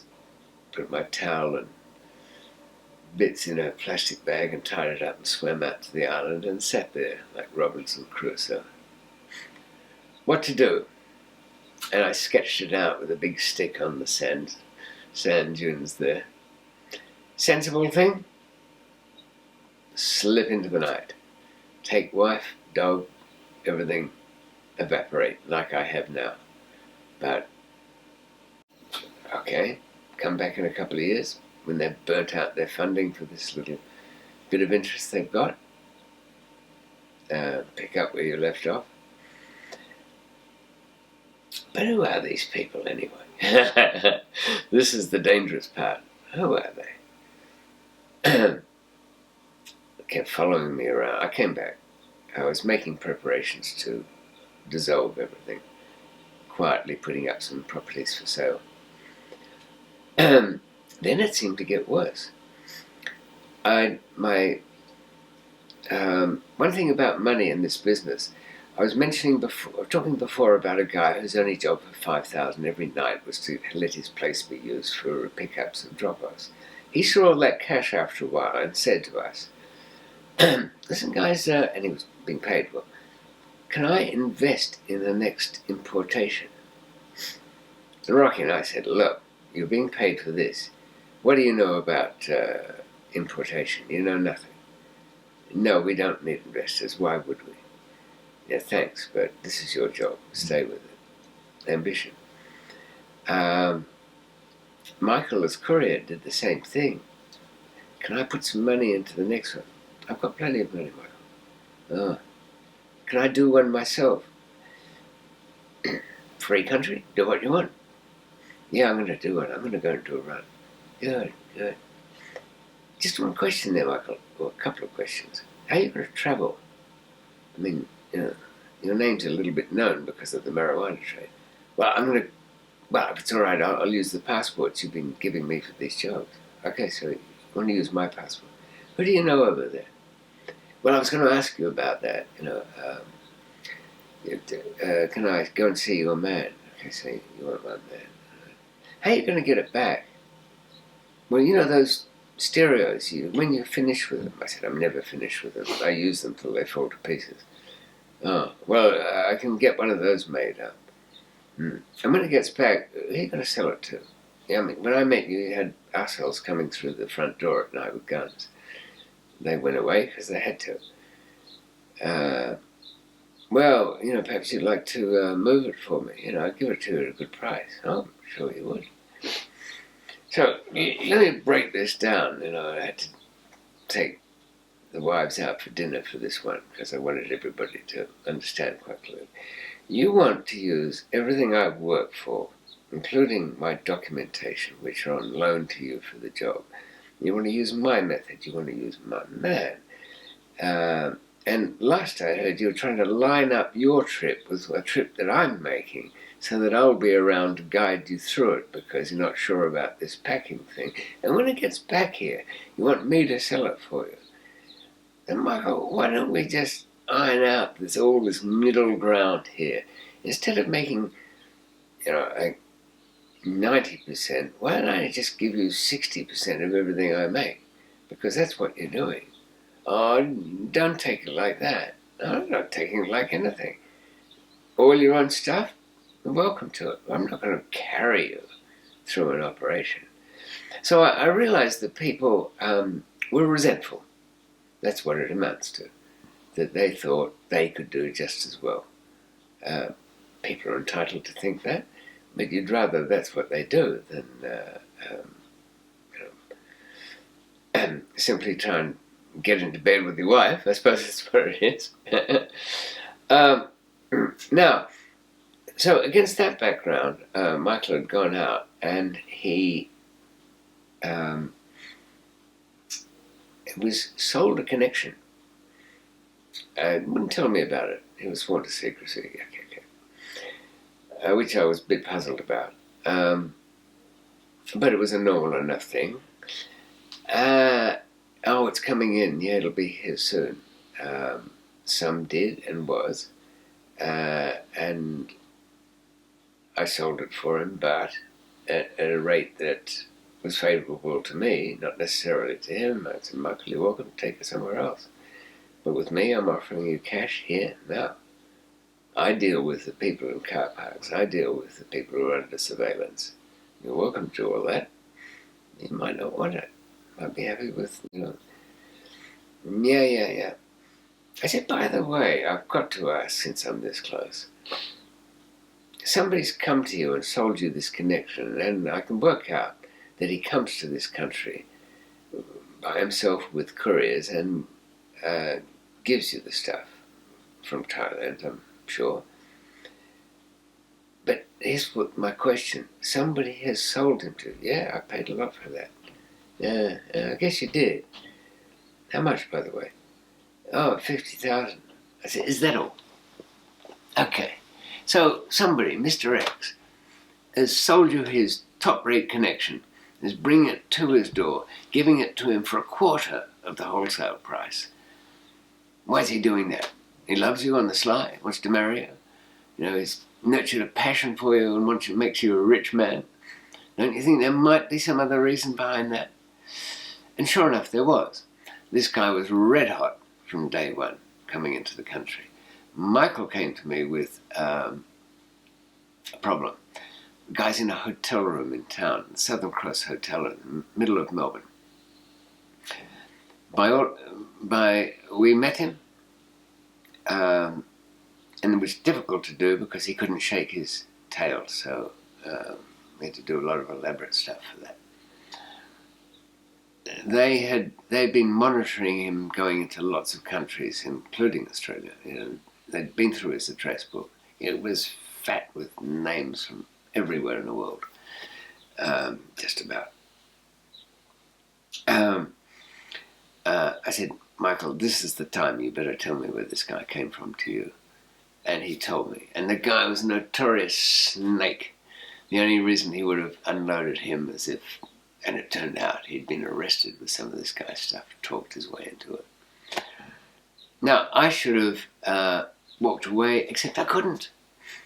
Michael was going to leave him in the hotel room with his stuff. I said, you know what'll happen? They get sick of waiting for you, because they know you've been in touch. Mm. They're going to go in and arrest him with it and sweat him out. If he doesn't talk, he probably won't. He's a pretty good guy, sort of, up to a point. Let's say he doesn't talk. They'll arrest you anyway, charge you with conspiracy. You'll end up in court standing in a dock next to him. You want that? No, well, you've got to go and get it or do something. Anyway, I worked out a way of getting it by doing a switch in a hospital, which was a radio dead zone, and we used multiple cars. Michael was a good driver. So what was it? A kilo of heroin? 4 kilos 4 in kilos. cutlery boxes. They drilled into one of the boxes. They'd booked interview suites for 30 people. They were going to arrest me, him, everybody and that dog. I was stuck. I'd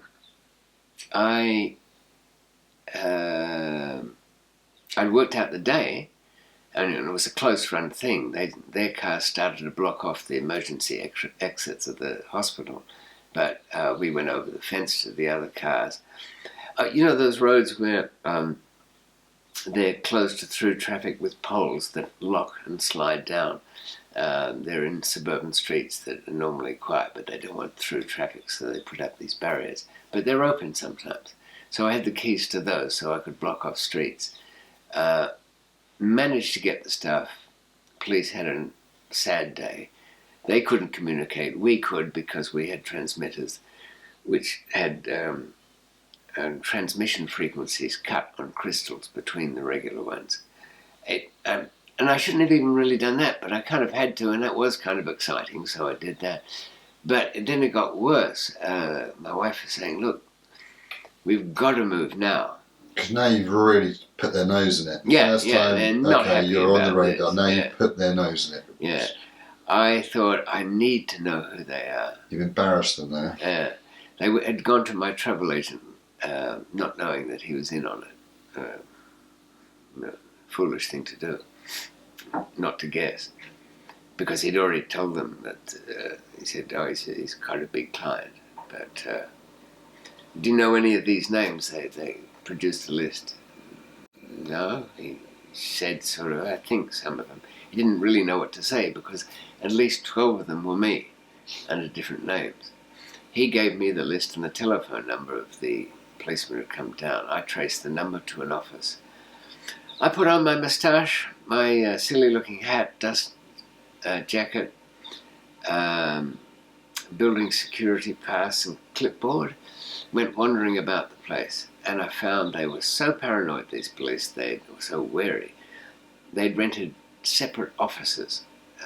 It was a state, federal, combined task force, dedicated, with only one mission in life for the last year, put McMillan Sullivan in jail. And I was at the top of this list, and I had nothing even to do with this other business with the bad courier, we'll call him. I should have gone then. I worked out a way. I made the arrangements. Yes, I'm in the situation where my already somewhat unhappy police task force is extra unhappy because they've missed what should have been a neat closure to their investigations. bosses got pressure on them, and everybody's saying leave town. I thought, well, here's the thing. This is about as impossible as you're likely to get. I owe it to myself for the sake of the argument. Okay, 1, I've got the plan where I disappear. 2, could anybody possibly function and work actually doing runs with an operation like that on top of you? And that was a question I felt I had to answer through arrogance and stupidity. I did one, and it was all right. I went to a huge amount of trouble, but having established that point, I thought, why should I upend my life and turn everything around just running away from them like a chicken? On the other hand, I've got family to protect, sensible reasons to do it. I saw my lawyer. He said, look, get out of Dodge. But then again, he also said, look, you can stop, but that's not the end of the story. Keep in mind, they spent a lot of money already. It's going to bother somebody. Yes, but they'll have to find some drugs if we're not doing anything. Then they can't. Well, I was wrong. The Thai businessman courier came back to collect his money. Instead of,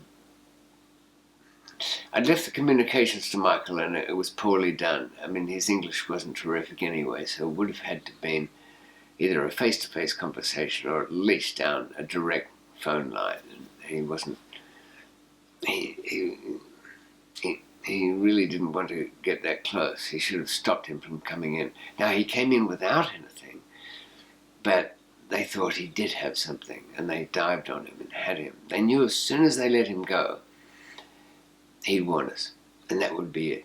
If we weren't running by then, we certainly would. So they had a dilemma. They kept him incommunicado for a while. He even spoke to some kid in the next cell, in the holding cell, passing him notes saying that get in touch with these people, they'll reward you greatly. I mean, I always imagine to this day that there's some sort of young guy released from the police station with a little note in his pocket that could have earned him a fortune, and the undying gratitude of some people that would make his life easier, but we never heard, of course. And then they kicked in all the doors on one grim morning of the 5th of February, 1981. And that was the end of that life. Absolutely, completely the end. I mean, totally interesting wiping of the slate. So what did they have on you, though? Nothing. That was the worst part. There's nothing worse than a police case where there's no evidence. And they have to win.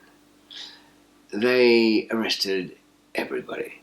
They took all the couriers in. They'd cross-checked the flight records. They'd looked at every passport ever issued by any similar connection, the counter-signatures, the solicitors handling it, every link, and come up with a massive amount. It looked bigger than it was because I kept changing, renewing all documents every time. They even arrested my mother. They didn't keep her. They had to let her go. Did you get remanded? Or? I got remanded, and so did our wives. Yes. I said to Michael, look, we've got a problem here. If we're by ourselves, we just ride it out.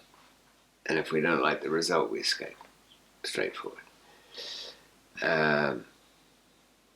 But it's not that simple. They've got our wives, and that's a thing I'm not going to accept for very long. If they can't get bail, and they'll screen the place down about multiple passports. I just don't think they will. So I saw the police and I said, look, you bungled it. You ran in, you've got nothing.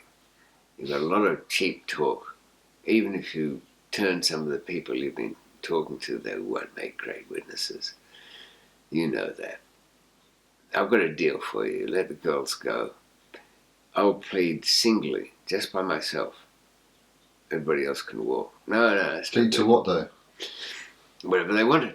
Conspiracy to import, something like that. But I said, of course, you have to accept that part of it, that I'm the only one you've got. No. You'll have to cooperate on all the people. Kidding. There's no deal at all. There's nothing. So I went back and then sort of focused more on getting the girls out. But you obviously said that they had nothing on you, but were they going to get a guilty plea regardless at this point? They were so determined that this was... I didn't realise how determined. They put an informer in where the girls were being held on remand. Michael's Colombian wife and mine. She was Italian. Well, Italian, Australian. And an informer, I'm sure she was. Unfortunately, she was also an arsonist, and she burnt the place to the ground with everybody in it.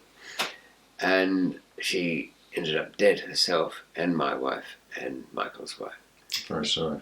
And, well, I heard, they had no TVs in prison at that stage, but I heard the late night radio that I cut off at 11 on the sort of little speakers they had.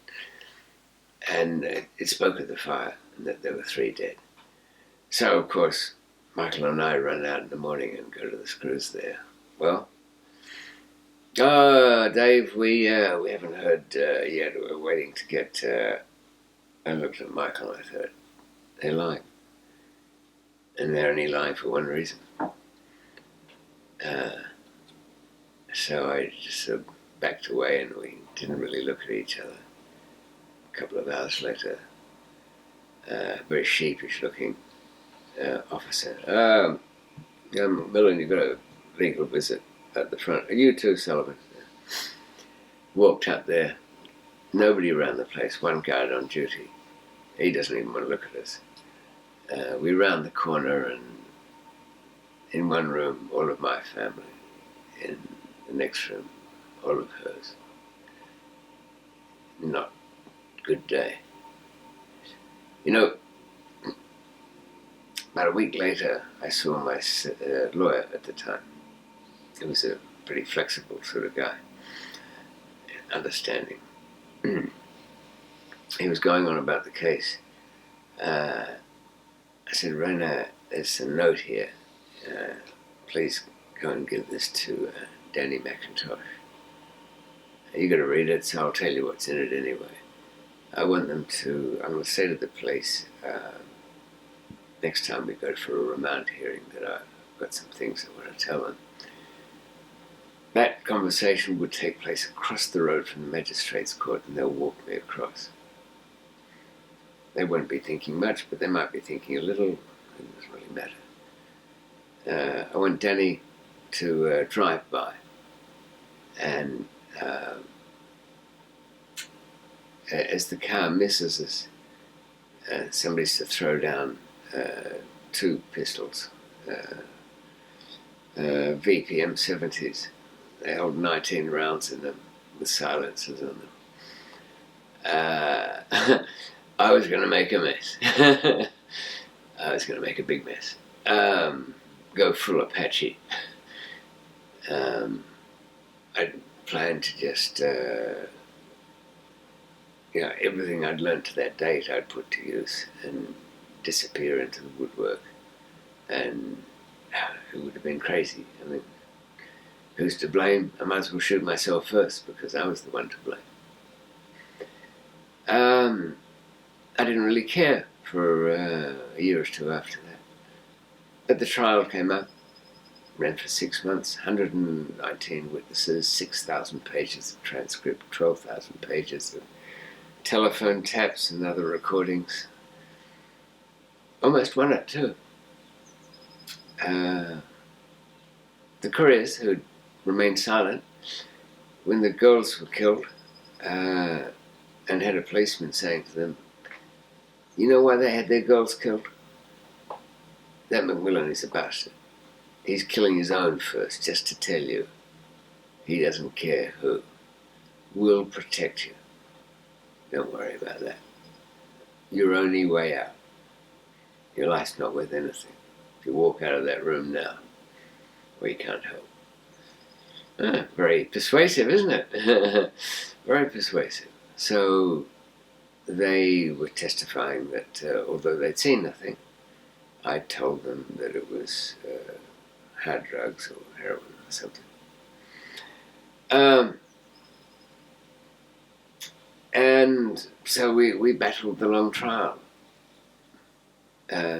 Juries are a funny thing. The longer the trial, it has to be said, the better your chances of acquittal.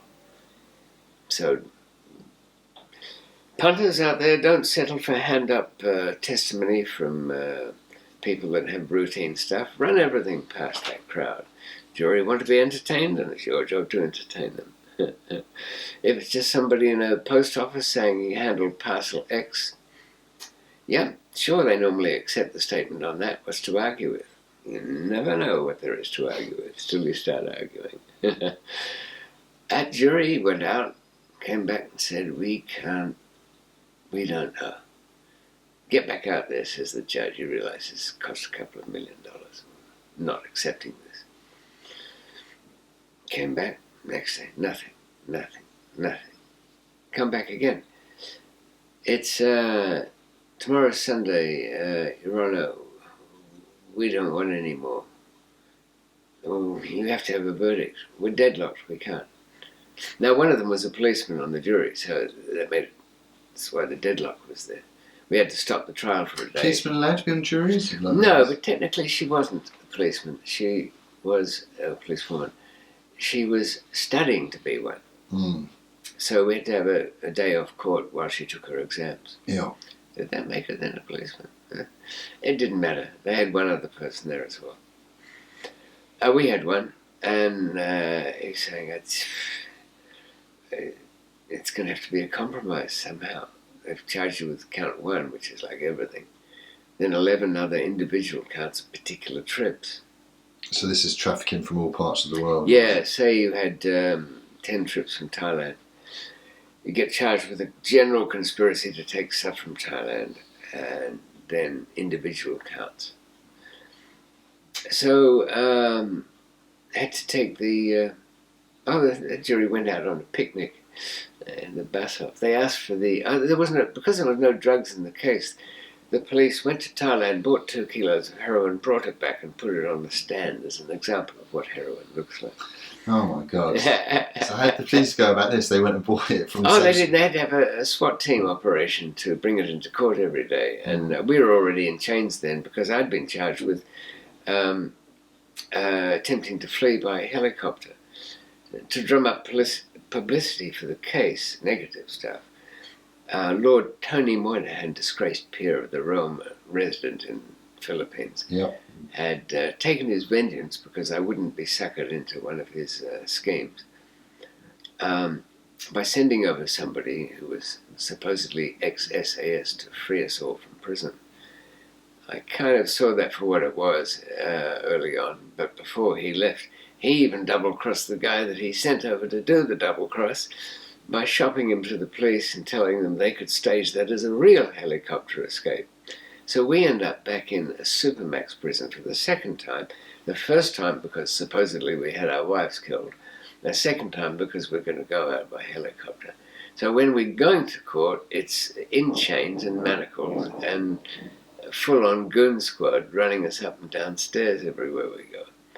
And making sure the jury saw all of that too, by the way.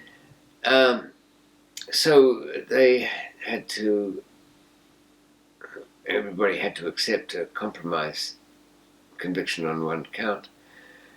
And it was enough for the judge. 17 years with a 15-year minimum. That means do 10. Time taken off on the remand time? Yes. So have you been remand 2.5 years at that point? Yeah, so still another 8 to go. Yeah. Spent another year in supermax. And so how was that, obviously, after you got that time? Were you expecting that time? Expecting life. Yeah. I was just thinking, by the time when I say got over my wife's death, I didn't get over it. But by the time I took an interest in my life and the trial, I didn't really care. I'd try and win it, but failing that, I'd escape at some point. But destiny really sorted out everything by this stage. I'm 24, 25 years old, sitting in a supermax cell, a place that holds 48 in the complex. Death rate per year, 40. Yeah. Every year, at least 40 dead in that place. Jesus Christ. And it only held 48. 6 of them went one night in a row. Yeah, so you haven't got much life expectancy in a place like that. And how were you coping with the jail then? Almost, I could have escaped once from there too. But I would have had to escape with 3 very bad murderers that, when I say a bad murderer, what's a good one? Well, a good one might be a thoughtful killer of the contract variety. A bad one is people like Robert Wright, who was there that night. We more or less organised their escape for them, okay, and I didn't even think they'd actually get over the wall, but they did. And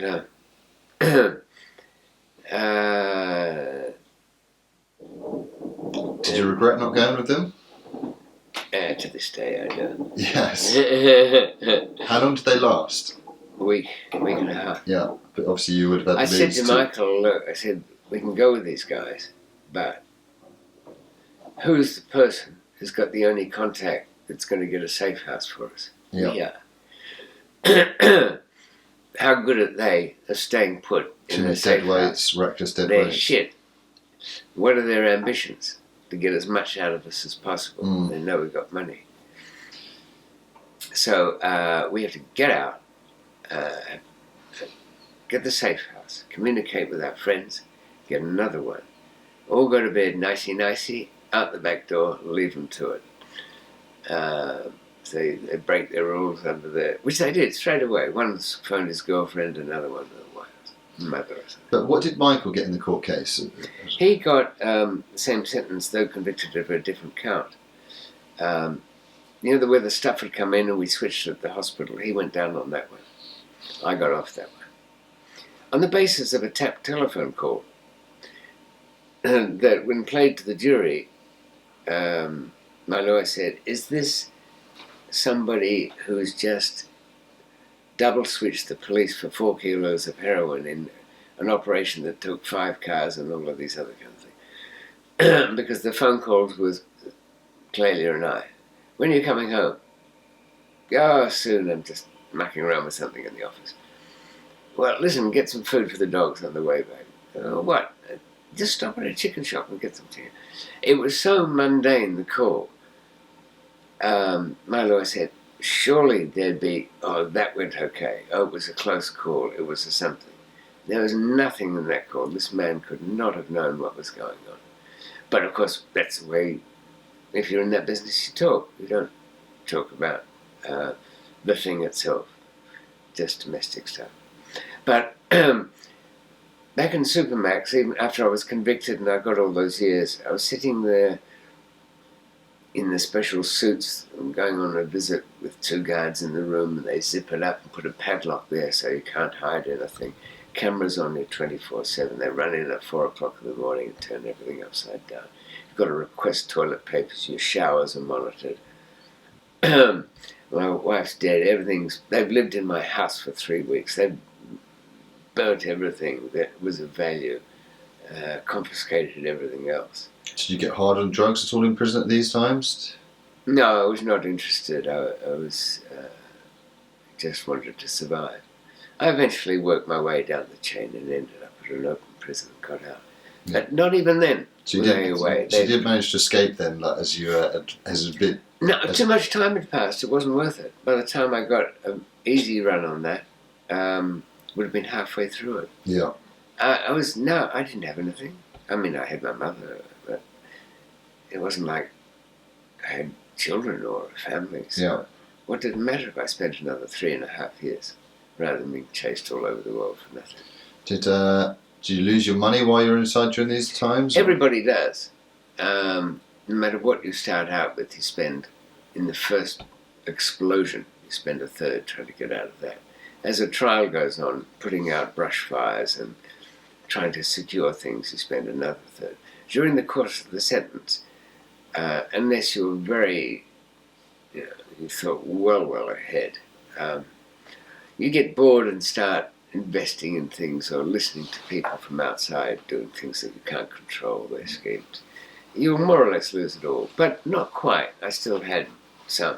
I didn't have to go back into it. Yes. But even before I was released, the police came down and effectively said, "We can't wait till you're back out there. We like chasing you around. We're funded for it, by the way, already. You haven't even left, we're funded." So have you been studying at all during your prison sentence during that decade behind bars? Or how did you pass that time? And what were your intentions when you got out? Well, eating well and finding a prison. My only real ambition was to get a comfortable cell of my own, where I could listen to the music I liked and read the things I wanted and learn the things I could. And it's quite a battle in a prison. People who imagine, oh, how would I cope with being alone in a cell? Blissfully, that's how.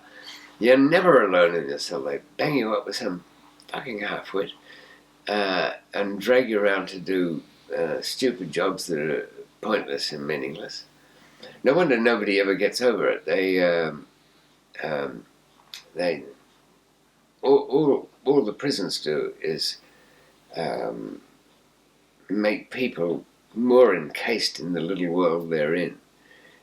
So many times I've seen young guys bounce back into prison having been released a month before, back home as though this is where they belong, saying hello to the guy on that wing. Oh, what have I missed? What have I missed? Coming back into prison, and what have I missed? Yeah, a lot of lost individuals. The long-termers had been ruined by it. Many of those, Michael never really got over it, or the loss of his wife. One day after release, I went to see, or I started out to see her graveside. But I couldn't shake my tail, and I didn't want to be standing there. You didn't want them to be able to see that moment? Them approving, giving me permission to mourn. I thought, well, that's the attitude you've got to take. I won't be doing any mourning. This time I'll disappear for good, and you'll never see me again. And I made preparations for that. And elaborate ones. It would take me an hour to detail why they were so elaborate, but I ended up with 2 perfectly good passports and disappeared absolutely without them knowing. Where was the final destination then on this? It was London.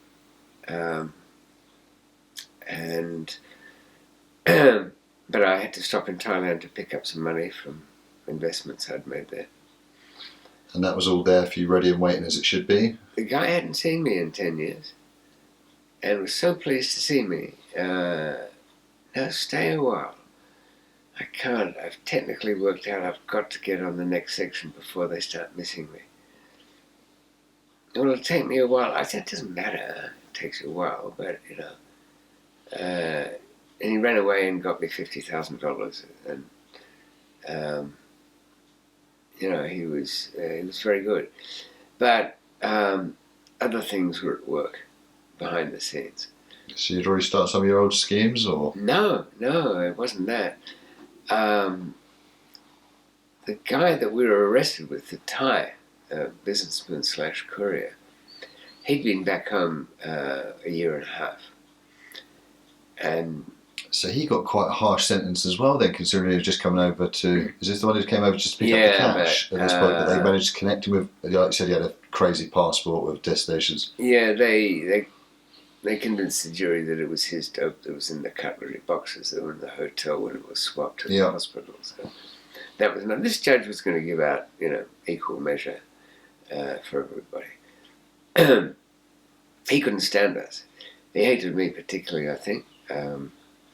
We used to sing to the jury until he found out about it, stopped it. They'd come in after lunch and sort of look around the jury box, and we'd be standing there. And the Nylons, it was an a cappella band from those days, and a hit out called Not That Kind of Guy. Hassan, the Thai one, had no sense of rhythm whatsoever, but he just tapped the bench, you know. You say I'm not that kind of guy, but really am. All of that. And there'll be no singing to the jury. When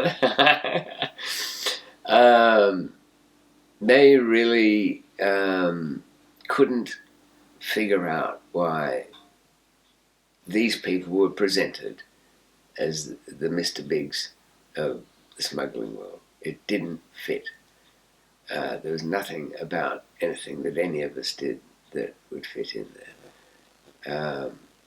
And so they didn't want to convict, but according to our source on the inside, they just, after a week, they just got worn down. They said, all right, what's the worst thing, the worst count? All right, one of them, a courier, was arrested in Thailand. It wasn't my courier, but I was near enough to it. I knew the guy. Yeah. And for Michael, the day at the hospital, they gave that one to him. But when I was released from all of that,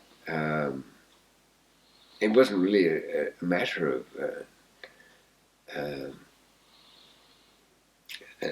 what I would do. I mean, what would I do when I didn't have enough money that I could get to you? I mean, depends what you call enough money, 300,000-400,000, I suppose. Yeah, any sensible person would be enough money. Yeah. But I felt like whatever was potentially, David, 15 years ago, was what I'd had to adapt to and become in the places I'd been in the prison. I wasn't really prepared for anything else except warfare.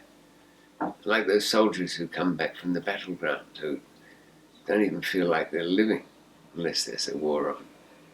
I had to go back into the war. Yeah. So I researched and looked around, and but decided the far furthest point in the world over to England might be the best place for you to settle. I didn't get here. 3 days into arrival at Bangkok, I fell into the snare of the DEA's operation against the uncle of this Thai man. Yeah, so it wasn't the most sensible place to go, and you got yourself caught up in some hole. It was only one phone call, and we met for breakfast. And I said, how have you been settling back in? I mean, I did 10 years with the guy, sort of friends, you know, despite everything.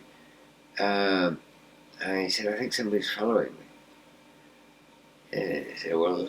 Why were they following? Had he been sending bits to America as well prior to obviously going? He didn't tell me that his uncle had killed the wife of an American DEA agent. Oh. Unforgivable crime. It's well, kind of never forgotten crime also. Medieval in the punishment scale. All of his and his kind are cursed forever. He didn't mean to have the wife killed, but this DEA agent had been nosing around, stuck his nose into the farmers and then the transporters, and wanted to get this guy's uncle. I didn't know he was so big. Yes, yeah, so the uncle was a serious player. No, he was one of the big, well, there were four. He was one of the big four. And the DEA eventually got him. They had to subvert his number 2 and have him run over by a truck. But his little nephew was coming up in the world. They wanted to know all about him and why he was secretly disappearing and crossing over on ferries to meet somebody in Bangkok. Didn't know it was me. Couldn't identify me. These precautions I'd taken were very solid.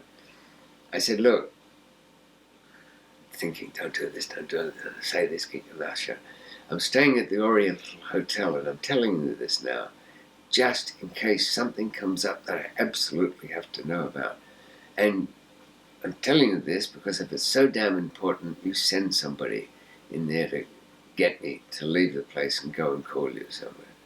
Don't ring the place, whatever you do. Surely we've learnt this much. Next morning, rings the place. They get on to the Australians and say, no, we've got him. Was an important reason for the phone call? Or no, shit. What are you up to? Where are we going? Yeah. Oh, listen, I can arrange something for you if you want something for next month. Oh no! What, on the phone? Yeah. Well, that's what he meant. Yeah. Okay. Yeah. He just said things are okay with the people that I couldn't see. Yeah. Yeah, maybe so, but I'm not. Where are you anyway? Where are you calling from? Silence. Is the office next door to yours? Like I said.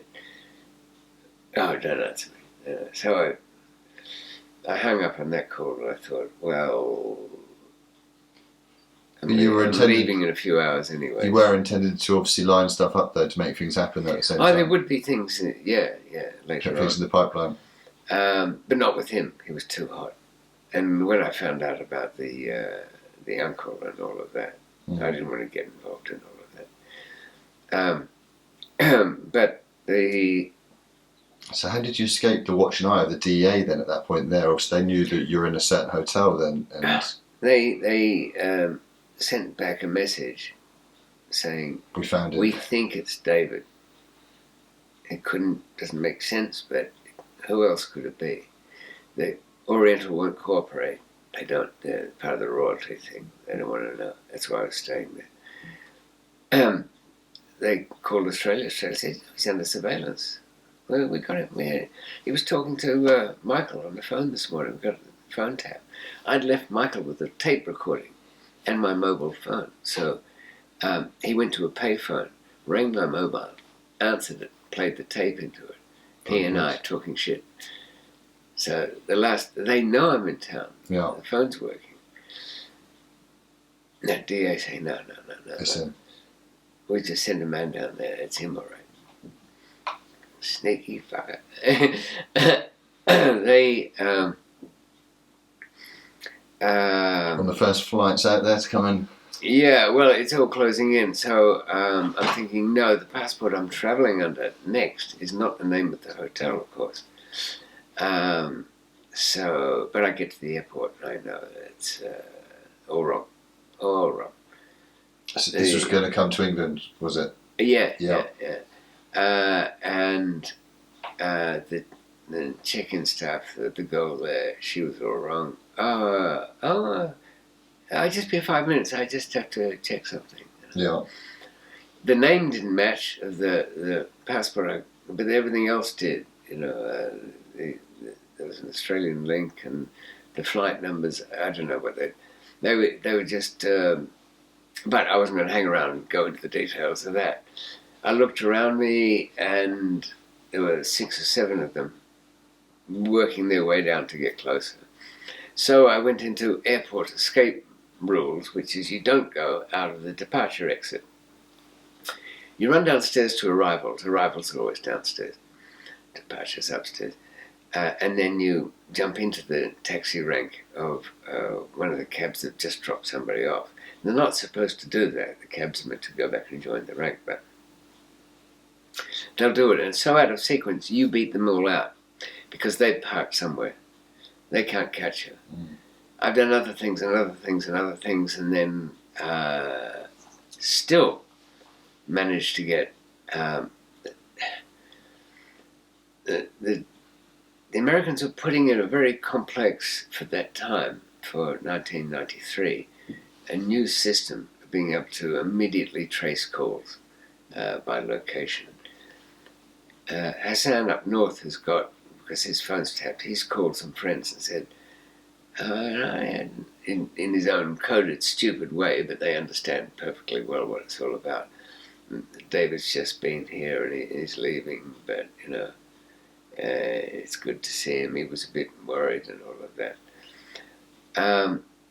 They've done some very good and very quick police work to realise that the only people I could have otherwise known in town were either the person, my very first friend there, but they didn't know who or where he was, and that's where I should have gone.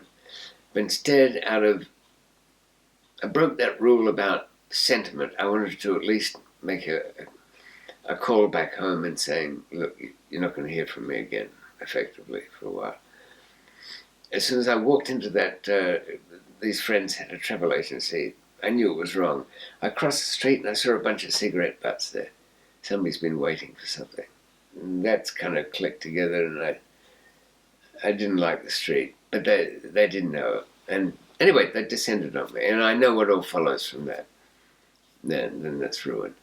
And I was so, having been through, 12, being followed and tailed in Australia, and then all that imprisonment, and then being followed and tailed and messed with when I was released, and then again having that misfortune, or was it carelessness, that these elaborate precautions still didn't work, and then walked into another trap. It was so depressing.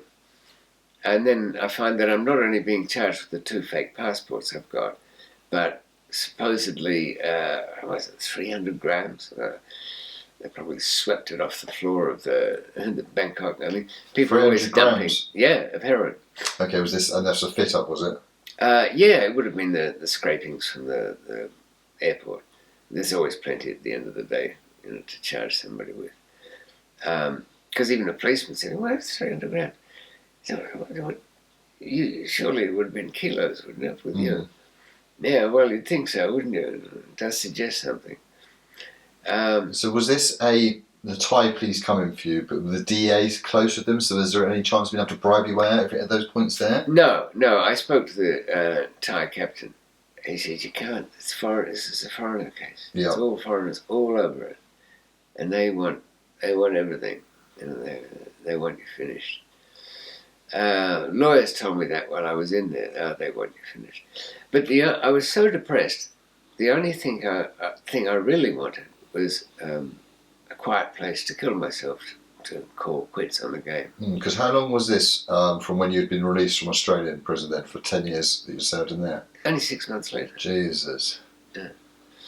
I was night and day surveillance. I didn't want to live that life. Yeah. All I was doing was getting up in the morning, more or less greeting the shadows that were tailing me. Yeah.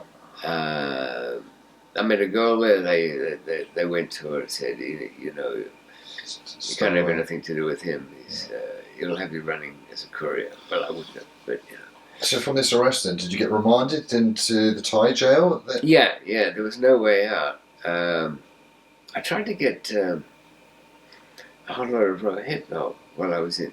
The 7 days when you're in the police station in Thailand is actually the best jail you'll ever get out of them. There's no light, you don't see anything, but generally the police leave you alone and you can get anything dropped off you want. Okay. And a local guy told me that. He said, no, it's good. When we go to prison, that's bad. Just take advantage of that time. So, stock up on anything you need. And his wife came in. I said, can you give me 200 sleeping pills? And she was an interesting sort of woman. She had 6 kids, and I think she'd been on the game a bit for a while with this guy. She kind of read my mood, I think. Anyway, Swiss Freddy next to me had swallowed a couple of hundred of them and still didn't kill him. He didn't want to live either. It must have been the most depressing holding cell in the world. Almost. No worse. Never say that to yourself. Things can't get any worse. They always can. So really, when I finally, I did want to escape, but not to go and live a happy life somewhere. I wanted to escape specifically to go to the Dusitani Hotel, where I knew I could get to the roof and throw myself off that. That's all.